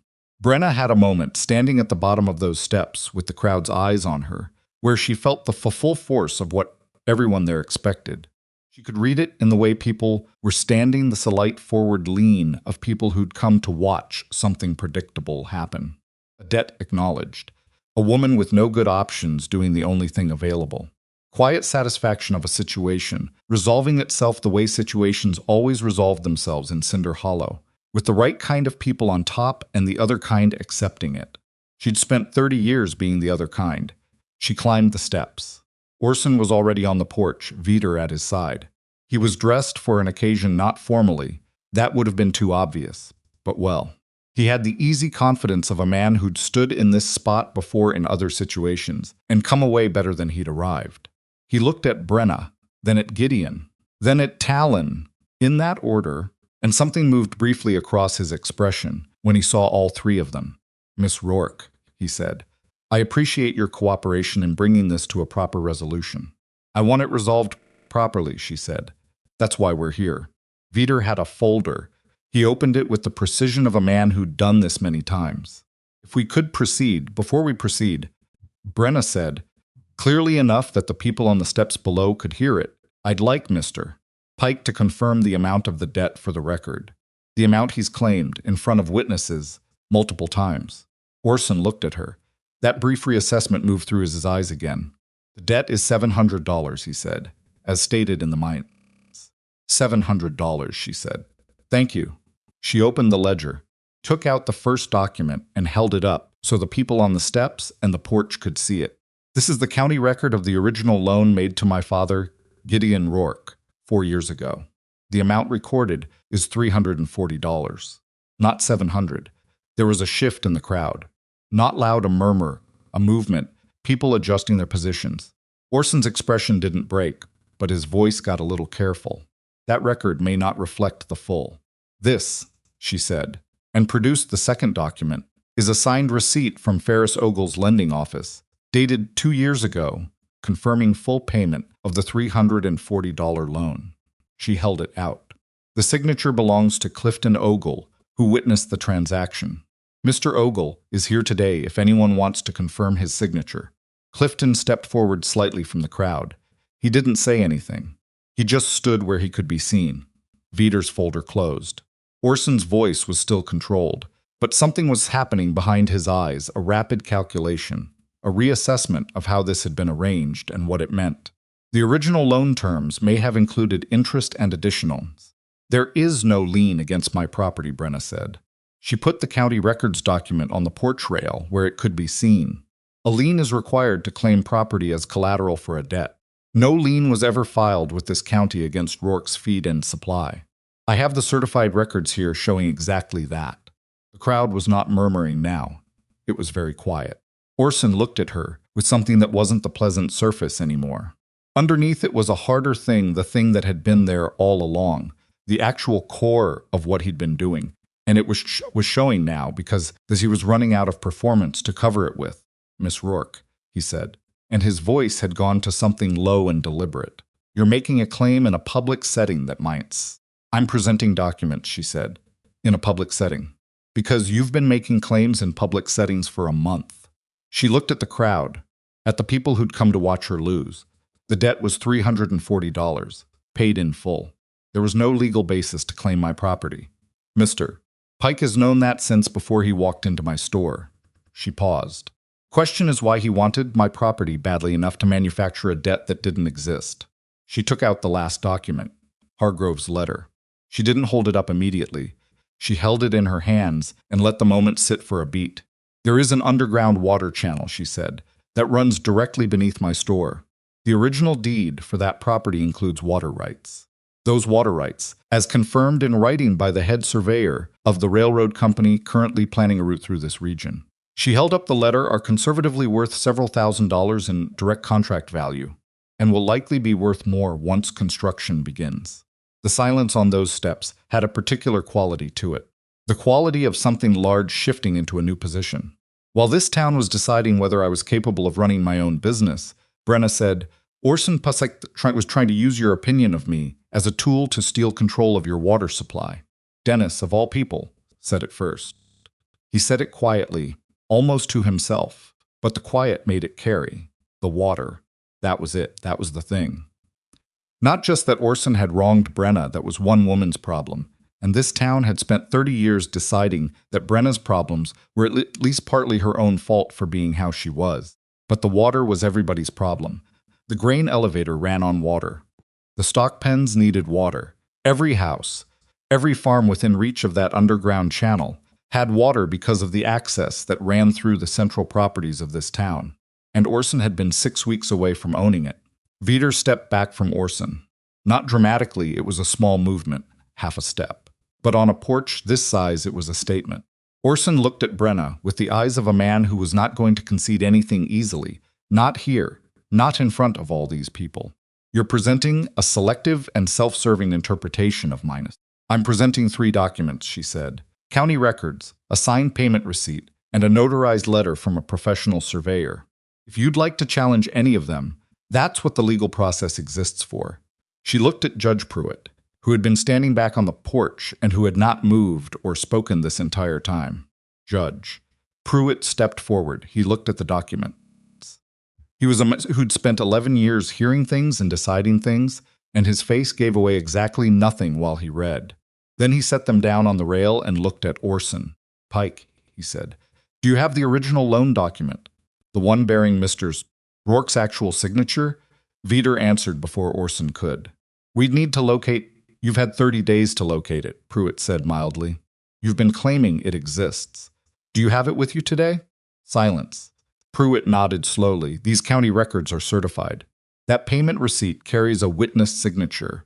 The absence of a lien filing is a matter of public record. He looked at Orson steadily. The debt proceeding as presented has no legal standing. Orson's jaw was tight. There are other avenues. There are, Pruitt agreed. If you believe you have a legitimate claim, you're welcome to file it properly.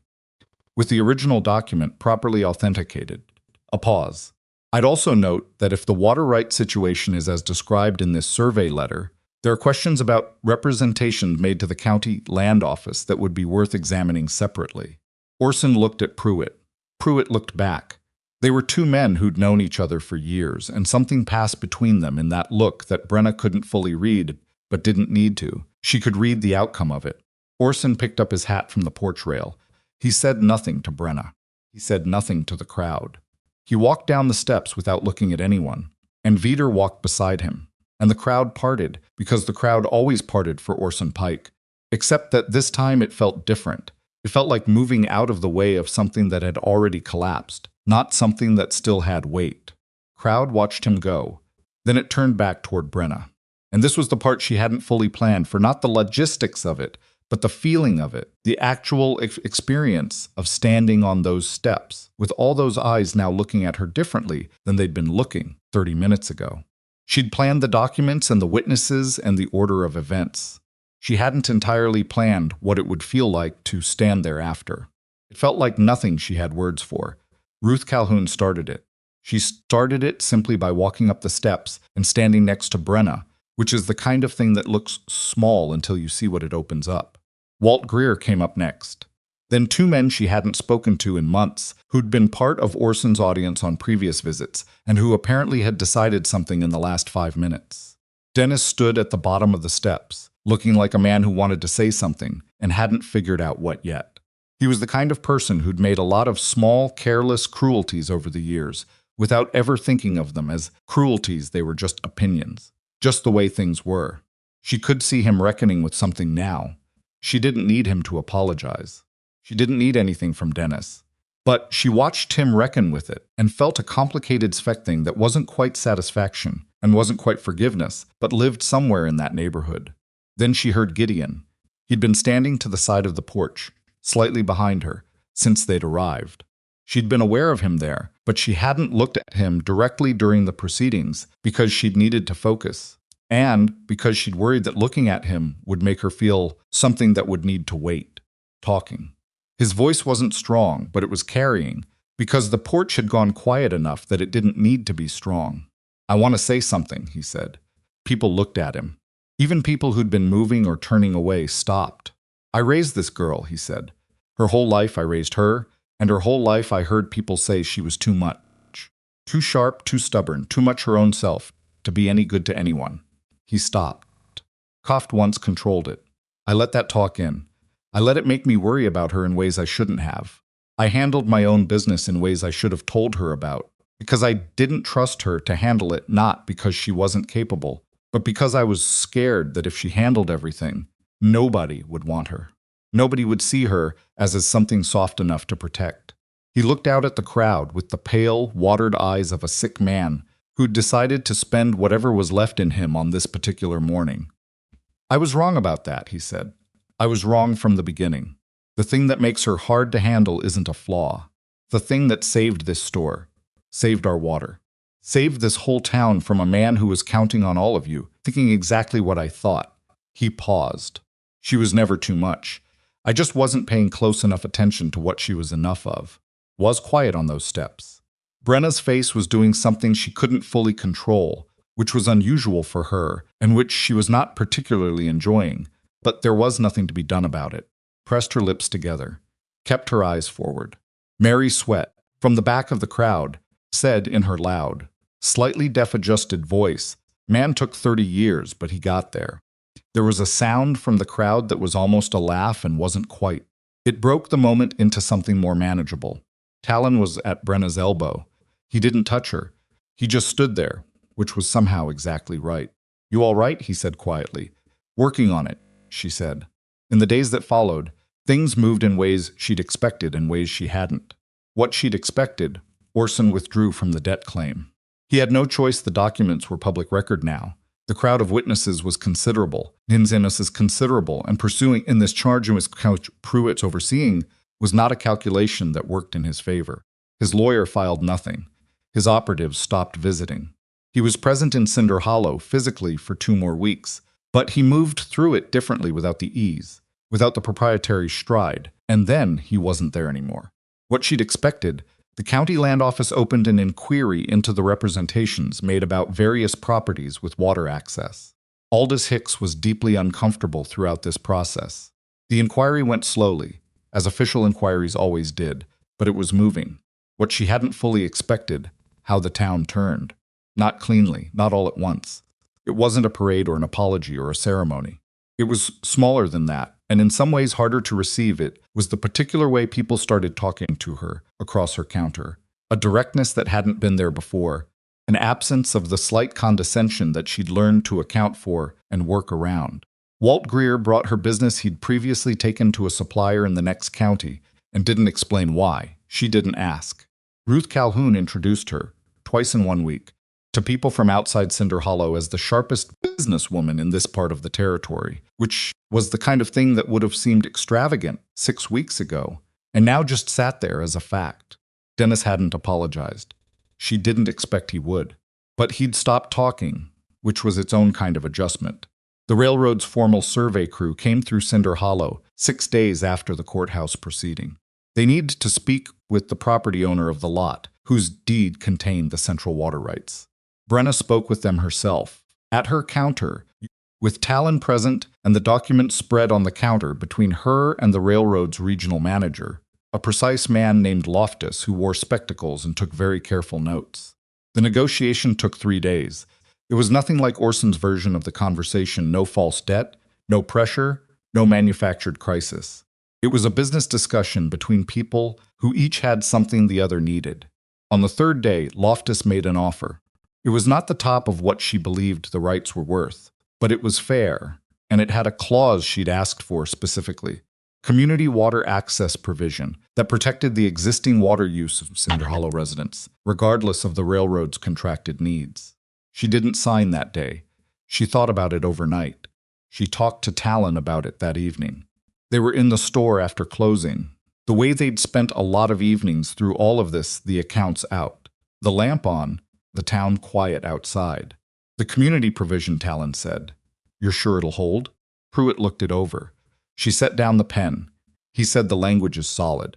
Then it seems like the right move. It is the right move. She looked at the papers. She stopped. What? I've been in the middle of this fight for so long, she said. It's strange to be at the part where the fight is over. He looked at her across the counter. Is that all it is? Strange? She thought about that honestly. No, she said. It's also I built a strategy around not trusting anybody, around being the only one who knew all the pieces, around keeping everything internal, close managed. She paused. And then I told you everything.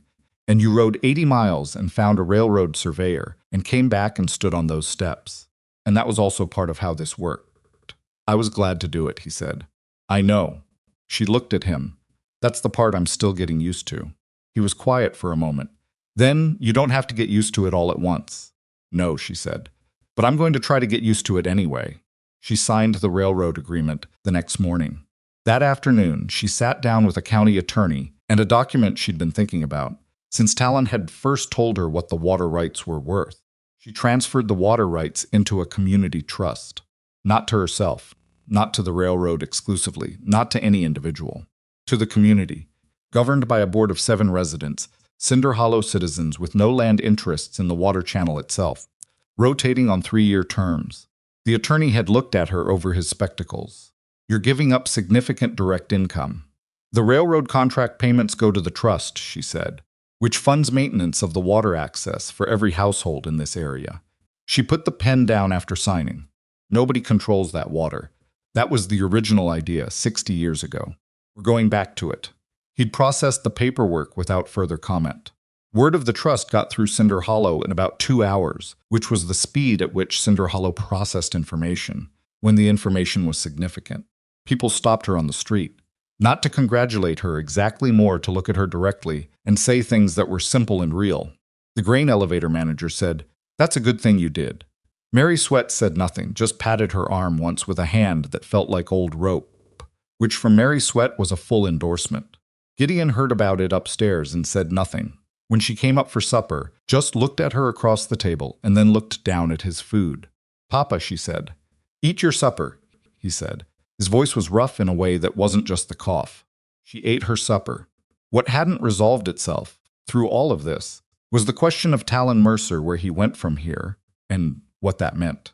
She hadn't asked directly because she'd been in the middle of everything, and because she wasn't in the habit of asking things that she wasn't sure she was ready to hear the answers to. She was aware that he'd stopped talking about leaving. She was also aware that he hadn't talked about staying. He was just there in the mornings when she came down, in the evenings when the accounts were out, present in the way that had stopped feeling temporary and started feeling like a different kind of normal. She didn't know what to do with that. She was good at a great many things. She was not particularly experienced at knowing what to do with a man who showed up every day without requiring anything of her in exchange for showing up. 3 weeks after the courthouse proceeding, on a Sunday when the store was closed and Gideon was resting, and the town was going about its quiet Sunday business, Talon was in the yard doing something with his horse's saddle rigging that needed fixing, and Brenna was at the back window watching him, without particularly meaning to watch him. And she thought about what he'd said on the day he'd come back from the county seat. He'd asked what she wanted for herself after all of it was done. She'd said she wanted to keep what she'd built. And she'd said she wanted someone to stand next to who didn't need her smaller to feel like he was big enough. She went outside. He heard her come out and looked up from the saddle rigging. "Problem?" he said. "No," she said. She stood in the yard with her hands in her apron pockets. "Are you leaving?" He looked at her. "I haven't decided to leave," he said. His tone was exactly the same as it had been the first time he'd said it, that day when she'd asked him why he was still here. "You said that before," she said. "It was true then." "It's still true. That's not an answer." "No," he said. "It's not."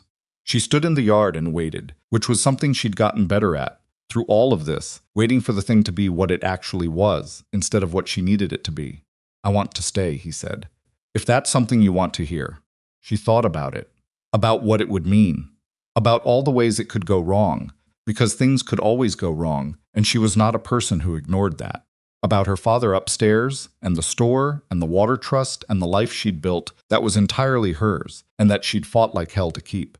"It's something I want to hear," she said. "It doesn't mean I know what to do with it yet." "Fair," he said. "I'm not easy," she said. "I don't mean that as a warning. I mean it as a fact." "I know you're not easy," he said. "I've been here for 2 months. And you're still here." "And I'm still here," he said. She stood in the yard for another moment. The horse shifted slightly. The Sunday quiet of Cinder Hollow sat around them. And it was not a romantic quiet. It was just the ordinary quiet of a town going about its ordinary business, which was also fine. "Fix the saddle rigging," she said. "Already on it," he said. She went back inside. She went to the accounts, because the accounts were always there, and they were always honest, and she worked through the Sunday numbers, while outside in the yard Talon worked on the saddle rigging. And the afternoon moved around them, both the way afternoons do ordinary, and not ordinary at all. County inquiry into Orson Pike's land dealings took 4 months to complete. Brenna knew this because Pruitt sent word through the clerk's office when the final determination was filed, and she read the summary the same way she read everything carefully, twice, without letting herself react until she understood the whole of it. The inquiry found that Orson had made material misrepresentations to the county land office regarding the assessed value and characteristics of at least 6 properties he'd acquired in the past 3 years, all of them connected in some way to the water channel or the projected railroad route. The misrepresentations weren't enough to strip him of the properties outright. The law moved carefully in those matters, and Orson still had money and lawyers even after the courthouse disaster, but the findings were public record, which meant anyone doing business with him in this county could read exactly what kind of man they were dealing with. His operation in Cinder Hollow didn't survive it. Not immediately, not in one dramatic moment, but over the following months his local business relationships quietly dried up, the way things dried up when trust was gone, one connection at a time, each one making a private decision that nobody announced. The banker stopped taking his meetings. The grain elevator manager stopped returning correspondence. The men who'd attended his suppers stopped attending. What Orson had built in Cinder Hollow had always been social as much as financial, and social things required people to keep choosing you, and people had stopped choosing him. By the following spring, he'd sold what he could and moved his operation to another county entirely. Brenna heard about it from Walt Greer, who'd heard it from someone at the county seat. "Gone," Walt said. He set his usual order on the counter, with the satisfaction of a man delivering news he'd been waiting to deliver. Pulled out completely. Sold the east parcel to the Hendersons. "The Hendersons are good people," Brenna said. "They are." Walt paused. "I heard Veter's also done with him, won't take his cases." She wrote up Walt's receipt. "That's between Veter and his conscience. You're not satisfied? Even a little?" She thought about it honestly. I'm satisfied it's over, she said. I'm not sure I feel much about him specifically. I spent a lot of energy on that situation. I'd rather spend what's left of it on something else. Walt took his receipt and his order and went out, and Brenna went back to the accounts. And that was the last time she said Orson Pike's name for quite a while. The railroad came through in the fall, 8 months after the courthouse proceeding. Not through Cinder Hollow directly, the final route ran 1.5 miles east of town, but close enough that the station was a reasonable distance, and close enough that the water contract kicked in on schedule. The first payment from the railroad to the community trust arrived on a Tuesday morning, processed through the county clerk's office, and the trust board's 7 citizens, including Walt Greer and Ruth Calhoun, and, at Mary Sweat's insistence, a young woman named Ada who ran the laundry and had been trying to expand her business for 2 years, met that same week to discuss how to allocate it. Brenna was not on the trust board. She'd set it up that way deliberately.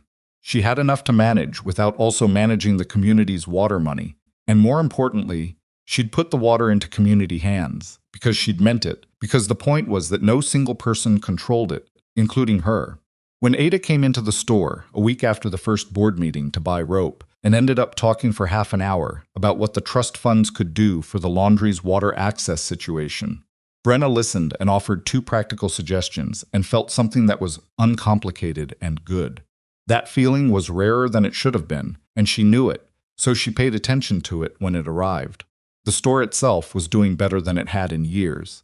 Part of this was simply the railroad. The construction crews needed supplies. The new station brought travelers and traffic, and Cinder Hollow was close enough to benefit. But part of it was something Brenna had been building quietly during the months when everything else was happening: new supplier relationships, a better credit arrangement, a system for tracking inventory that caught waste she hadn't been catching before. She'd had the ideas for a long time. She'd been too stretched thin to implement them. When the immediate crisis resolved and she had room to breathe for the first time in years, she'd put the systems in place one by one, and they'd worked. Gideon watched all of this from his chair by the window. When he was up, and from his bed, when he wasn't. His health didn't improve after the courthouse proceeding. She'd known it wouldn't. The illness had its own trajectory, and it wasn't going in the direction she wanted, and she'd been honest with herself about that since the winter. What changed was something subtler, the quality of the time he had. He was easier in himself, less burdened by the things he'd carried wrong.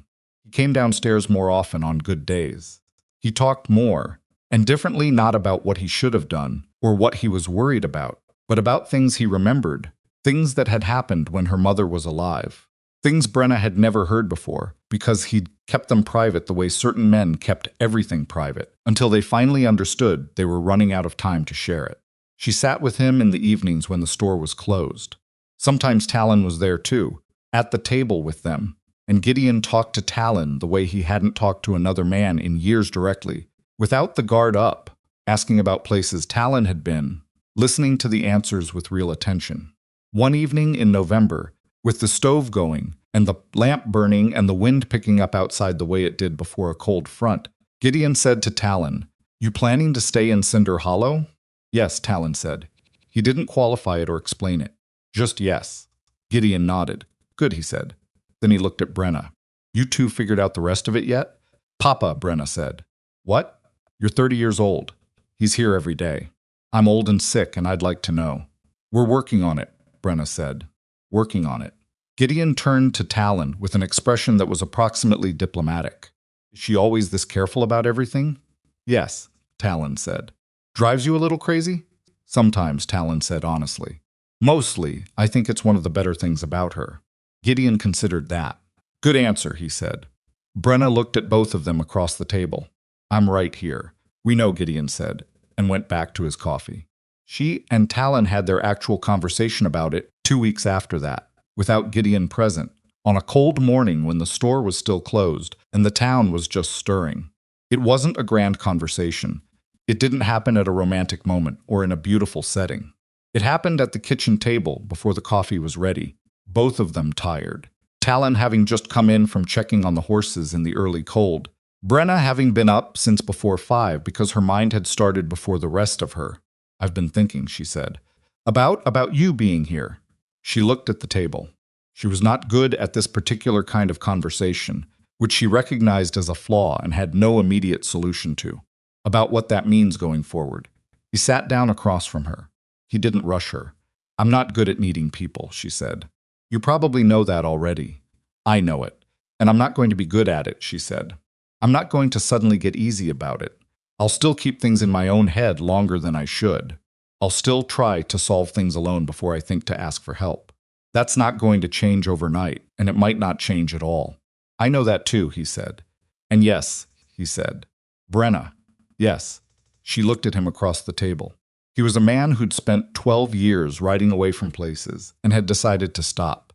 She was a woman who'd spent 30 years standing still in one place and fighting to keep it. They were not obvious. Nothing about them had been obvious from the beginning. "I'm not going to be managed," she said. "Or handled." "Or I know," he said. "I've never tried." "No," she said. "You haven't." She thought about the 80 miles he'd ridden without being asked. The notarized letter from Hargrove. Standing on those courthouse steps without needing to speak. Fixing the saddle rigging in the yard and not requiring anything of her in exchange for showing up every morning. "All right," she said. He looked at her. "All right, what?" "All right," she said again, which was the most she was going to give him at 7 in the morning before coffee. And he understood that, which was maybe the whole point. They were married in the spring. Not in a church. Brenna had never been one for formal ceremony, and Talon hadn't asked for it. Judge Pruitt handled the legal part in his office on a Wednesday afternoon. Gideon was there, in his good coat, sitting in the chair they'd brought for him, because standing for long periods was not something he managed well anymore. Ruth Calhoun was there. Clifton Ogle and his wife were there, the baby considerably larger than the last time Brenna had stood at their door on the Miller Road.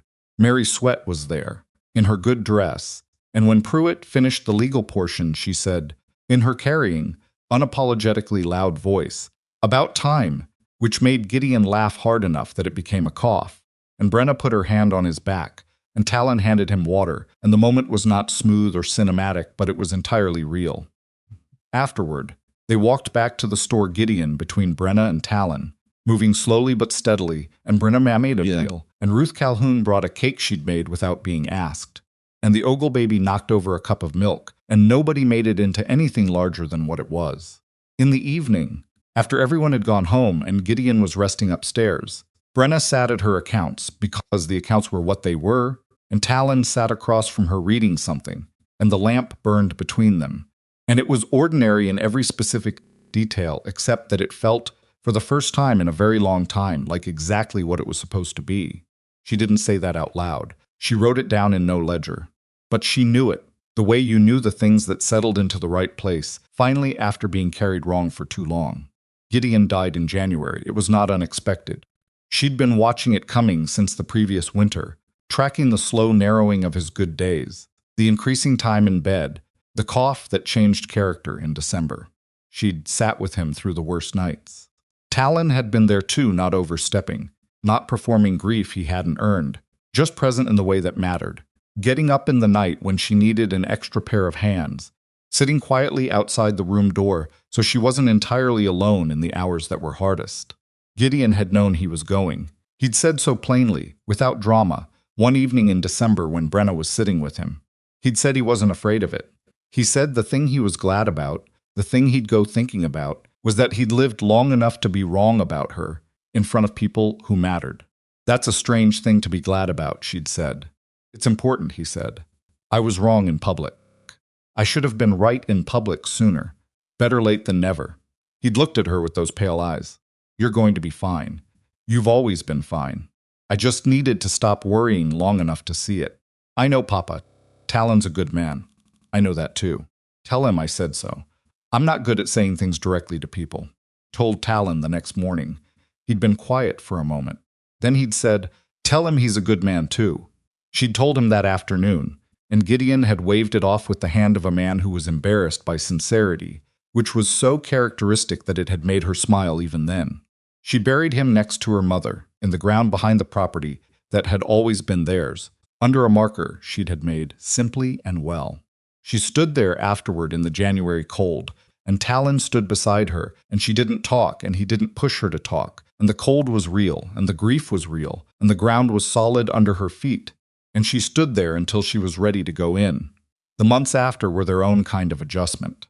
The store was hers entirely and without question. It had always been hers in practice.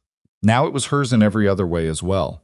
And the weight of that was both less and more than she'd expected less, because she'd been carrying it for years. More because there was nobody upstairs now whose well-being was woven through her working day, and the absence of that had a specific shape to it that took a while to get used to. Talon had taken on work at the stockyard, not because they needed the income, which was now stable enough that one person's wages didn't make or break anything, but because he was a man who needed to be doing something, and working alongside other men at physical labor was what he knew.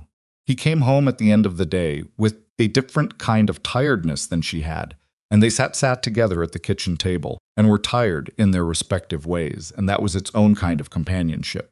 He didn't try to run the store. He didn't offer opinions about how she managed it unless she asked, and she was starting to ask more often than she used to. Not because she needed the answers, but because she'd discovered that thinking out loud with someone who listened was genuinely useful in ways she hadn't let herself use before. He had opinions about the supplier she'd been considering dropping that were practical and specific and not what she'd expected, and he'd been right about one of them, which she'd acknowledged and which he hadn't made into anything larger than it was. The store grew. Not dramatically, the frontier wasn't a place for dramatic growth. Mostly but steadily, the way good things grew when they were tended correctly. The railroad traffic brought new customers. The water trust's stability meant the surrounding farms were doing better, which meant the surrounding farmers had more to spend. She expanded the inventory in 3 categories, added a small credit account system for reliable customers, and hired a woman named Clara who was 24 and fast with numbers, and who Brenna had been watching for 2 years waiting for her to be ready. Clara had asked on her first week why Brenna kept the accounts by hand instead of using a newer system she'd read about. "Because I understand exactly what my hands are doing," Brenna had said. "When I understand it, I catch errors. When I use something I don't fully understand, I miss things." Clara had written that down. Brenna had noticed and not said anything about it. The trust board built a new water line extension the following summer, funded through the railroad contract payments. That brought reliable access to 4 farms on the east side of town that had been working with inadequate supply for years. Ada expanded the laundry. 2 new families settled on the west edge of Cinder Hollow, drawn by the improved infrastructure and the stability that came with a town that had figured out its water situation. Cinder Hollow was not a prosperous town, not in any grand sense. It was a town that worked, that had a functional foundation, that was capable of growing in proportion to what it actually was. That was enough. In Brenna's experience, enough was considerably more valuable than people gave it credit for. On a morning in the second spring after the courthouse, proceeding more than a year after everything had resolved itself, in the specific ordinary of a Tuesday, with nothing unusual happening, a young woman came into the store. She was maybe 22, new in town, recently arrived with her husband, who was working on a fence project for one of the East farms. She was buying rope and nails and looking around the store with the eyes of someone taking in a new place. She watched Brenna measure out the rope without looking at the marks, watched her write up the invoice from memory, watched her correct a pricing error on a can of linseed oil that had been mislabeled without hesitating or checking a reference. "You run this place yourself?" the young woman asked. "With my husband," Brenna said. "And Clara." "But you—" The young woman seemed to be trying to find a way to say something. "My husband's employer, he mentioned you. Said there was a woman in town who'd been called too stubborn to keep her business, and she'd turned out to be the reason the whole town had water." Brenna looked at her across the counter. She was young, this woman. She had the careful look of someone who'd been told, in various ways and by various people, that being too much of anything was a problem to be managed. "The stubbornness was a feature," Brenna said, "not the problem." The young woman looked at her for a moment, then something shifted in her expression, something small and real that Brenna recognized because she'd felt its absence for most of her own life and its presence more recently. "I've been told I'm too—" She stopped, started over. "I have opinions about things. Strong ones. People have told me that's not particularly useful in a wife." "It's extremely useful in a person," Brenna said. She set the rope on the counter. "Trick is finding out which situations and which people it's useful to." The young woman paid for her rope and nails and went out. Brenna watched her go. That afternoon, when the store was having its quiet hour between the lunch rush and the late afternoon traffic, Talon came in from the stockyard with dust on his clothes and a question about what she wanted for supper. And she was standing at the window watching the street the way she'd been standing at that window her whole life. "There was a young woman in here this morning," she said. Poured himself water from the pitcher. "What about her?" "She reminded me of myself. 22, new to town, clearly been told she was too much." Brenna turned from the window. "I said something to her. I'm not sure I said well." "What did you say?" she told him. He drank his water. Considered. "It sounds right to me. I was thinking about it after," she said. "About what I'd actually say if I could say it fully. To her, or to a younger version of me." She leaned against the counter. "I spent so long believing that being too much was the problem. Town said it. My father in his own way said it. I said it to myself some nights when I was tired." She paused. "But being too much wasn't why Orson came after me. He came after me because I had something he wanted, and he thought the town's opinion of me would make me easier to take it from. He used the too much against me. He tried to," Talon said. "He nearly succeeded," she said. "If I hadn't found the receipt, if you hadn't gone to the county seat, if Clifton Ogle hadn't been willing to stand on those steps." She looked at him. "There's a version of this where it went the other way. There usually is. The thing I keep thinking," she said, "is that none of the people who helped, none of them helped because I was easy. They helped because they could see what was actually happening. Clifton saw it. Hargrove saw it. Judge Pruitt saw it." She paused. "You saw it. First morning," he said, "before I even knew your name." She looked at him. He was standing in her store, in the afternoon light, with dust on his work clothes and water in his hand, entirely ordinary in every way. She thought about what he'd said on the courthouse steps, nothing. Because he hadn't said anything on the courthouse steps, he'd just been there. That was what she kept coming back to. Not a speech. Not a declaration. Just being there. "I spent a long time believing that being what I was made me unlovable," she said. Not out loud, not in a way I'd have admitted. "But somewhere in me, I thought if I was easier, smaller, more manageable, then maybe things would work out better." She held his eyes. "They wouldn't have. I know that now. The smaller version of me loses the store. Gives up the water rights. Maybe thanks Orson for being so gracious about it." "You were never going to be that version," he said. "I might have been," she said, "if enough years had worn me down. If nobody had ever just stood next to me without needing me to change." She stopped. She wasn't going to get sentimental in the middle of a Tuesday afternoon. Picked up the pen from the counter. "I'm glad you rode into town when you did." "Me too," he said. "The timing was inconvenient." "Terrible timing," he agreed. "I was very busy trying to save my store." "And you did," he said. "We did," she said, and meant it, and went back to the accounts. The funny thing, the thing she'd never have predicted, was how much she meant that. Not as a courtesy, not as a generous share of credit. Actually meant it, the way numbers actually added up, because it was accurate. She'd built the strategy. She'd gathered the evidence. She'd stood on those steps and done the thing that needed doing. And also it was true that she hadn't done it alone, and that not doing it alone hadn't made it less hers. Those two things were both true simultaneously, and she was 31 years old and had only recently learned that they could be. Years later, when people in Cinder Hollow told the story, and they did tell it, because towns told the stories that defined them, and this one had shaped Cinder Hollow the way a flood shapes a riverbed, they sometimes got it wrong in the way stories got wrong. They made it cleaner than it was.